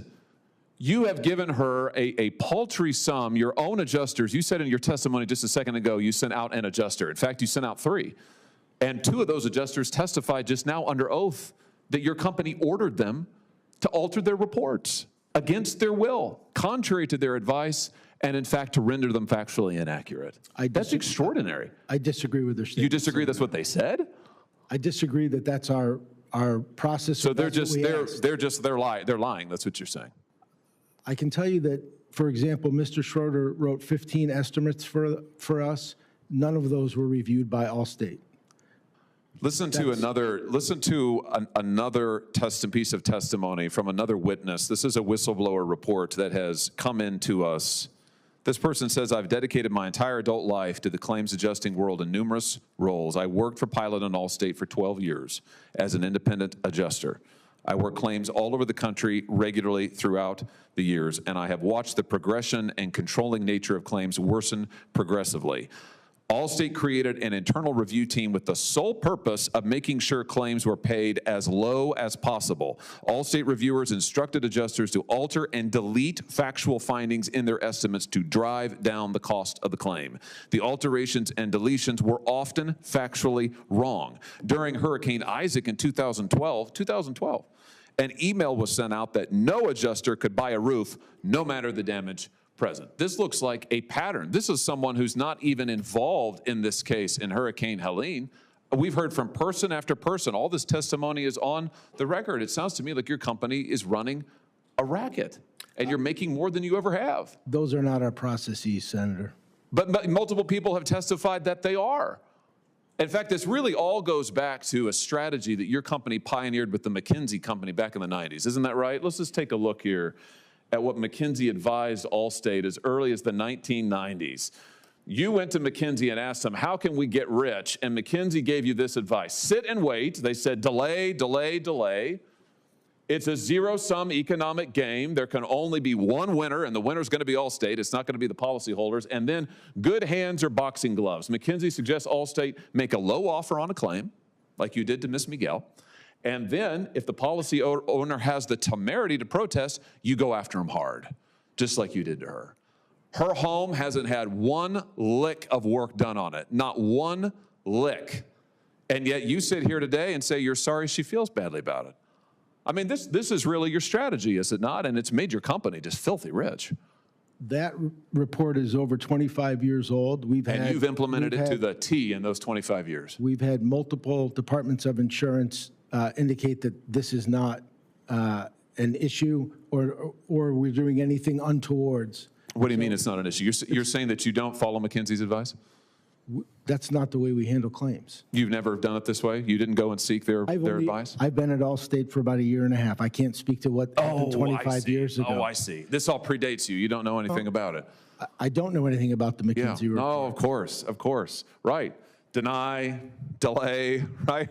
It's the same tactics over and over. Let me ask you, do you ever engage in retaliation for employees who come before committees like this one or who raise objections to what you're doing, to the fraud that you're engaged in? Would you ever retaliate? It's a hypothetical question, but the answer would be it's no. not hypothetical, but go ahead. What's the answer? The answer would be, of course not. Well, we just heard sworn testimony from Mr. Milliken that you have retaliated against him, that he has been informed by Allstate that he is not going to be doing any further work. I see your suits behind you are shaking your heads. No. Allstate didn't have any communication with. Never had any communication with Mr. Milliken on this subject. You're under oath now. Of this specific, we've communicated with Mr. Milliken for many times. He's worked for Pilot for 8 years. It sounds like now we're prevaricating. No, we're not. Now we're prevaricating. So my question is, have you retaliated against Mr. Milliken? Of course not. Did you tell Mr. Milliken that he won't be doing any further cases with Allstate? Not that I'm aware of. Not that you're aware of. Of course not. Have you taken you or Allstate taken any adverse action against Mr. Milliken ever at all? No. Have you done that? Has Allstate ever done that against any other employee? I can't answer that question. I can only answer what I've done. No. In fact, you've been sued multiple times in court after court after court for retaliation. You've been sued for fraud successfully time after time after time. Mr. Fiato, I have to tell you, I find your testimony absolutely stunning here today. I can't believe after what we've heard, I can't believe after what Ms. Miguel has been through that you would sit here and insist that everything is fine and above board I can't believe that this pattern of fraud that you would have nothing to say about and these outrageous profits. I mean, don't you think that your policyholders deserve better than this? I'm not sure what the question is, Senator. Don't you think they deserve better than what you're giving them? That's my question. I think we do our best to service our policyholders every day. Oh, I think you do your best to make profits, and I think you're very good at it. And I think your policyholders are getting the shaft. Senator Kim.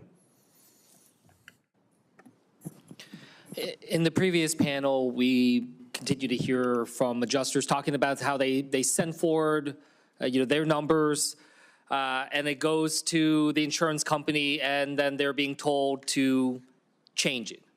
So, Mr. Keene, I guess I just wanted to get a sense from you, what is your response to that type of claim? Who is it going to? What expertise do they have? Why is it that they are saying, constantly, it seems like, the number's too high? Thank you, Senator Kim, and appreciate that question. It's an important one. The process that was described by the first panel is something that's different from what State Farm does. We do not have that inside review, I think, as they were describing it. That's just not part of the process when we're using independent adjusters.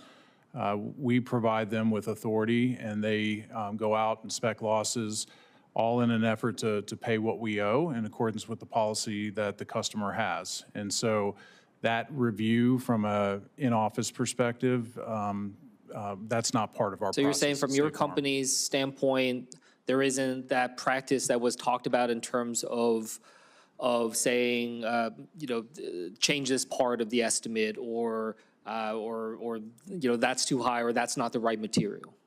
That's correct. That's not one of the processes we use at State Farm.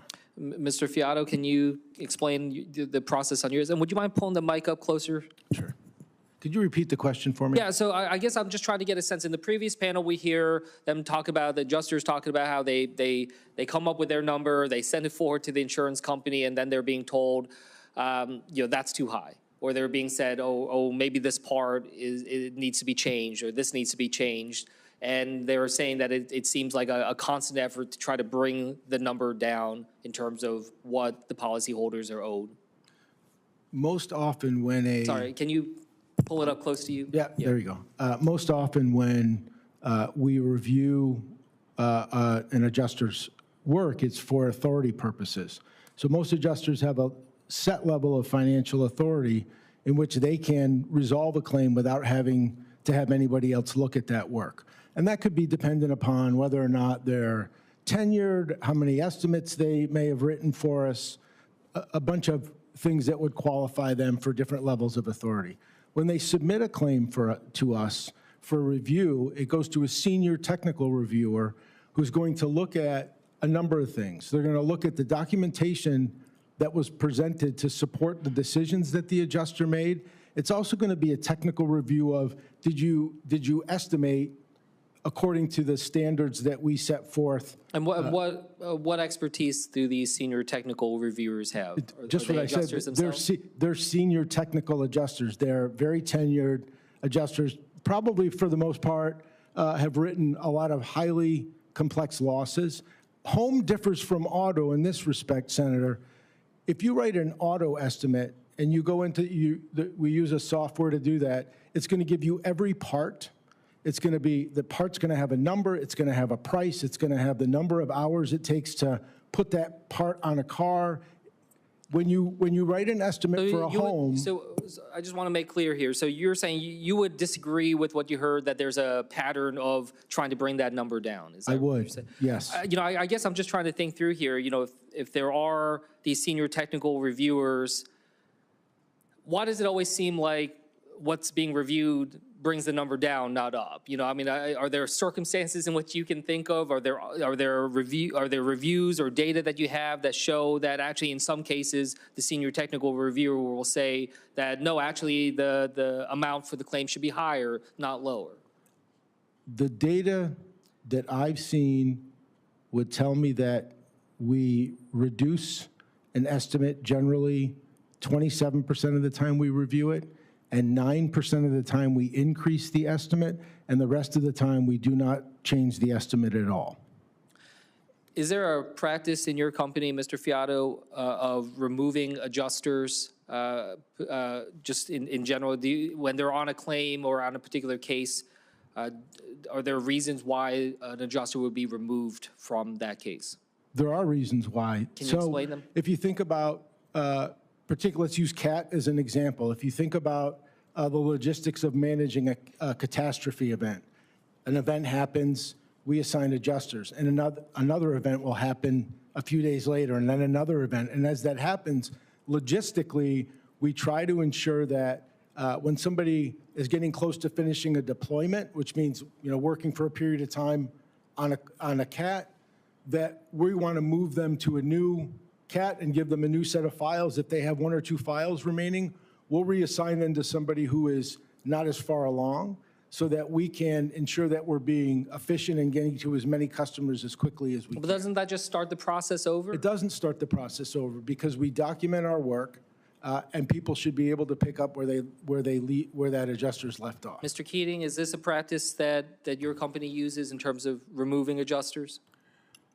So there are instances where in catastrophes, if one of the either independent or even one of our deployed claims specialists, they could you could have some turnover, you could have someone go out on a medical leave, or if we redeploy them to a new event, you do have a scenario where if that claim is not closed, we will reassign it to a next adjuster, and in that case, we have a warm transfer process that should ensure good clarity as to what has been done on the claim, what's still outstanding, and ultimately what are the next steps that need to take place to make sure that that customer gets their claim resolved. Just one more question this round.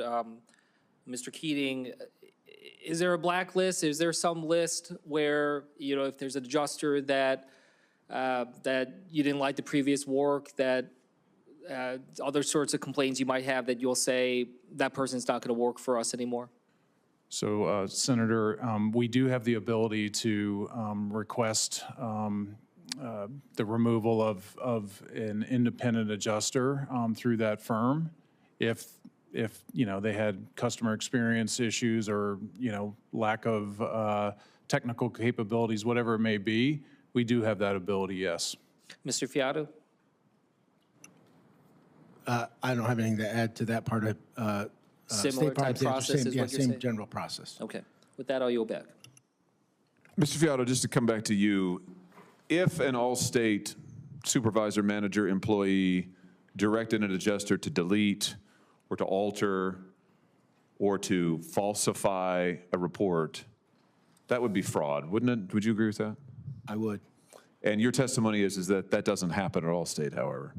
That's not our procedures, correct? Yeah, your testimony is that the people who testified today under oath, that they're wrong or lying. You don't do that. Is that correct? I just have a different view. My view of the work is different than what they believe happened. Let's take a little trip down memory lane. As early as 1998, Allstate was sued because adjusters had multiple times reported changes to policies. This is as far back as the 1998 earthquake. Allstate was sued because reports had been changed to indicate that damage was unrelated to the earthquake and thus not reimbursable by the homeowner's policy. That was in 1998. Or how about Hurricane Katrina in 2007?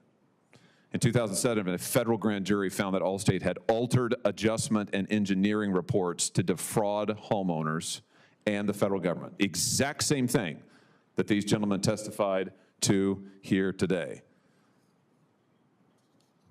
They also found, a judge also found, that Allstate had paid $3 million, 2.8 to be exact, to hire a forensic company that falsified engineering reports.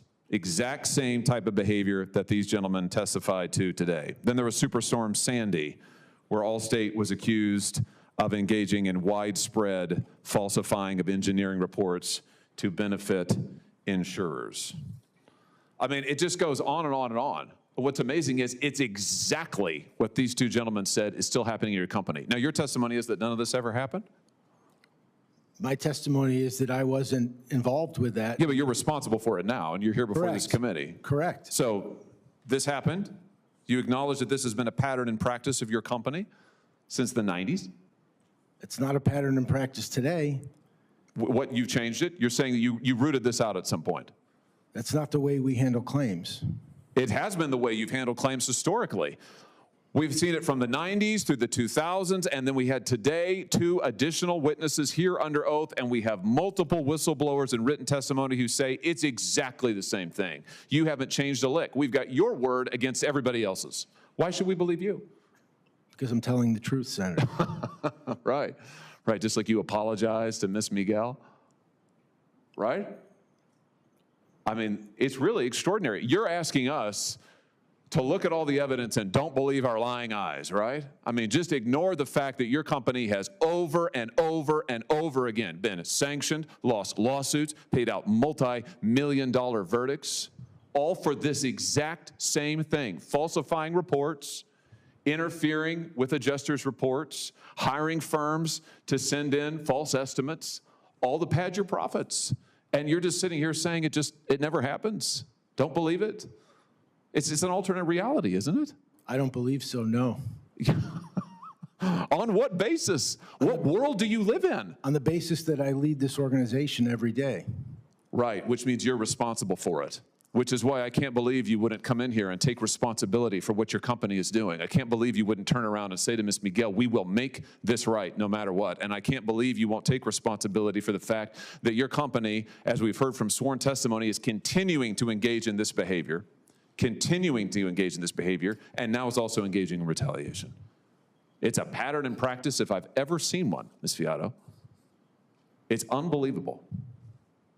Do you have anything else you'd like to say in defense of Allstate? It's not our pattern or practice. We've just seen the record, and it is a hellscape of fraudulent behavior to punish your policyholders, rip off the public, rip off the federal government too, by the way, which you did multiple times in past years when you moved over funding and claims to the federal government, so FEMA would have to pay more, the taxpayer would have to pay more, and you would have to pay less. And I have to tell you, it's worked great for you. I mean, your profits are unbelievable. What do you make? I'd be happy to discuss that after Well, you can tell us. I mean, what do you make a year? Your not- CEO makes $26 million a year. What do you make? I'm not comfortable discussing that in this forum. Why not? I mean, I wouldn't be comfortable either if I represented a company like this. If You won't tell us? I won't. It's amazing. It's amazing. Well, Mr. Fiato, all I can say is I think your testimony here today is pretty shameful, just like I think your company's behavior is pretty shameful. Mr. Keating, let me just ask you, does State Farm deliberately underpay claims? Do you engage in that behavior? No, Senator, we do not. Let me read to you a letter from a whistleblower who's a longtime State Farm employee, adjuster. And without objection, I'll have this entered now into the record. The whistleblower says the following: I observed routine and deliberate underpayment of claims, including the consistent removal or alteration of essential line items. These were not occasional discrepancies, but part of a broader and consistent pattern of lowballing estimates. What's your response to that? That's not consistent with the State Farm I know, and I'm certainly not familiar with the individual that's making those allegations. Would you ever alter factual findings from an inspection report like Allstate does? We would not do that, nor do we direct anyone to do that. Well, this same whistleblower says, and I quote, more concerning was the alteration and deletion of factual findings in my reports. In many cases, I documented legitimate damage to vinyl siding that warranted full elevation replacement, only to have the estimate changed to reflect piecemeal spot repairs, contrary to manufacturer specifications and professional standards. Respectfully, Senator, I'm unaware of the details, surrounding these allegations, but we certainly follow the recommendations, based on the standards as that person referenced. Do you retaliate against whistleblowers? No, we do not. This witness says, and I quote, "It is also my professional concern that whistleblower retaliation is a very real threat within the State Farm system. Others before me have experienced severe consequences for speaking out, and I have reason to believe similar retaliation could result in the end of my ability to work in this industry," end quote. What's your response to that? So again, I can't speak to the specifics because the individual is not here, or I don't know of those specifics, but it's inconsistent with the State Farm that I know and that I've experienced for 32 years. It's amazing to me that both of your testimonies are very consistent in one respect, which is that it's a sudden case of amnesia before this committee. You've never heard of any of this stuff that's happened. You're unfamiliar with your own company. In your case, Mr. Fiato, before like yesterday, there's no knowledge whatsoever. I have to say, it's awfully convenient. That witness, that sworn testimony, that oath, it's amazing how often it produces amnesia up at these hearings. Sadly, your policyholders don't have it, and they're suffering because of it. Senator Kim. I want to pick up where I left off when it came to, is there a blacklist or some type of list in which is being kept track, who is able to work with your company or not. I heard, your explanation of certain types of behaviors such that you would want to remove, but would you both agree that that the practice of removing people from working for your company or as a third-party contractor within because they are not agreeing to change or lower cost estimates, that should not happen? Would you both agree that that is not a practice that you think would merit being put on that kind of list? Mr. Fiato? That's correct. Mr. Keating? I would agree as well, but it's not part of our process, as I stated earlier. Mr. Fiato, do you have a rule on the books within your company that prohibits that type of potential retaliatory action? We do. Would you mind afterwards sharing that with us? My pleasure. Can you both assure us that those who testified here today will not be retaliated against? Mr. Fiato? Absolutely. Mr. Keating? So those individuals haven't worked for State Farm, but we certainly wouldn't retaliate against them. I wanted to just raise an issue that the chairman kind of pointed out with that slide that you had about McKinsey. I mean, I think regardless of that, I have not seen that slide before. We have heard numerous witnesses today raise the concerns about delays, and that's something that I just wanted to hear your side of this. I mean, I'll be honest with you. These are, I get it, some high volume disasters and circumstances on which that can happen, but also just some really excruciating circumstances in which people and families are wading through. Having a wife that is expecting a child, little kids at home, other types of circumstances. Like how do you respond to that, and how do you get better at this, especially when there are such challenge facing these families at that point? Mr. Keating? Thank you, Senator Kim. Yes, as you referenced, resourcing something like a Hurricane Helene and Milton shortly thereafter is really challenging. And in our case, we had close to 130,000 claims. And so what we do is really we look to resource it locally with people that we have that work in those territories initially. We deploy our resources, so folks that their job is to deploy to catastrophes. So again, these are State Farm representatives. And then that third layer really is the need for independent adjusters if we don't have that internal resourcing first. And so the goal is always to serve our customers and do this promptly and efficiently. And it gets back to the heart of your question. It does become challenging when you have, so not only the Helene provide a lot of claims, but it also stretched across the entire Southeast. So resourcing becomes an issue. For us, we continue to look at ways to improve that resourcing piece. How can how can we increase our overall staffing, internal staffing, so that we can deploy more and more resources more effectively, provide more oversight so that in the scenario of Mr. Vertel's issue, that those type of gaps do not exist. And do you that's have what we guidelines or certain types of performance indicators in terms of how quickly you should be responding to these types of cases? We certainly track that. Every storm is unique.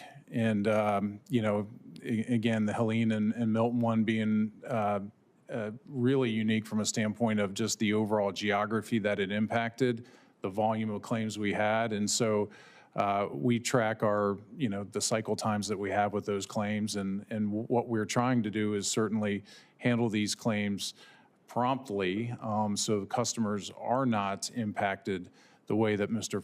Vertel described. Look, I mean, this is always something that we try to dive into more because I do think that, as you said, these are the moments of such crisis and challenge for these families and the promptness. I mean, I get it. Both of you are a part of wildly successful insurance companies, but perhaps, we see a situation in which, the level of resource and the level of trying to meet that moment, is not keeping up with just the level of intensity that we're experiencing when it comes to these crises that are out there. I wanted to just sort of raise one more issue here. Do either of your companies continue to do work with third-party contractors that have been found guilty of fraud? Mr. Fiato? I do not believe we do. Mr. Keating? I'm not aware of any of those companies that have been found guilty, so I don't believe we do either. Well, we'll make sure we follow up with you. I mean, it was, in one of the testimonies here by Mr. Quinn, raising these concerns that insurance companies are continuing to work with companies and organizations or individuals that have been known to commit fraud, the concerns that we saw when it came to my home state, when it came to Superstorm Sandy and other issues of that nature. So I guess I just want to kind of ask you, do you commit to not contracting with these third-party firms? When you have the review process of who you're working with, do you have in there a review that would weed out and ensure that those that have been found guilty of fraud cannot work with your company again? Is that something that that you have that on the books as part of the process? I can certainly commit. I will go back and look at if they are in the contracts. I'm unaware of the specifics around that, but we'll certainly look into that. Mr. Fiato? I agree. We will do the same. We do our best to vet every vendor that we use to ensure that we're making a good selection in that regard. So if you don't mind, we'll follow up with that after this, and I just ask that the two of you come back to us with that kind of assurance of what is your policy when it comes to your company. Okay, thank you. With that, I'll yield back. I'm sorry, is your testimony that neither of you don't do business with U.S. Forensic? Go ahead, Mr. Keating. I'm unaware of that firm that you're referring to. You're not familiar with it, Mr. Fiato? Same. You're not familiar with U.S. Forensic? I'm not familiar with U.S. Forensic. U.S. Forensic, which has been sued multiple times, was found civilly liable for widespread fraud in Katrina and Superstorm Sandy. Both of your companies have contracted with U.S. Forensic for years, for decades. But your testimony is today that you're, per what I think you just said to the ranking member, you no longer contract with U.S. Forensic. Is that right? I want to be clear on this. Is that right, Mr. Fiato? I don't know if we do. Okay. Mr. Keating? Same thing. I'm unaware. So, in other words, the testimony is, Senator Kim, that maybe they continue to contract with fraudsters, I think. They can't recall, which is, I think, the theme of today's testimony. I'll just end by saying, in Missouri 2 months ago, we lost 12 people to tornadoes. A lot more people than that lost their homes. And that happens in my state, sadly, every year, every tornado season, every flooding season. And in those times of crisis, these good folks look to you for help. And I'm sad to say that more often than not, they're disappointed. And it shouldn't be that way. They shouldn't be victims of fraud and abuse. They shouldn't be treated the way that Mr. Vertel and his wife were treated, Ms. Miguel and her husband were treated. The people of Missouri and the people of the country deserve better. And given the profits you're making, I certainly think you can afford it. With that, we will conclude today's hearing.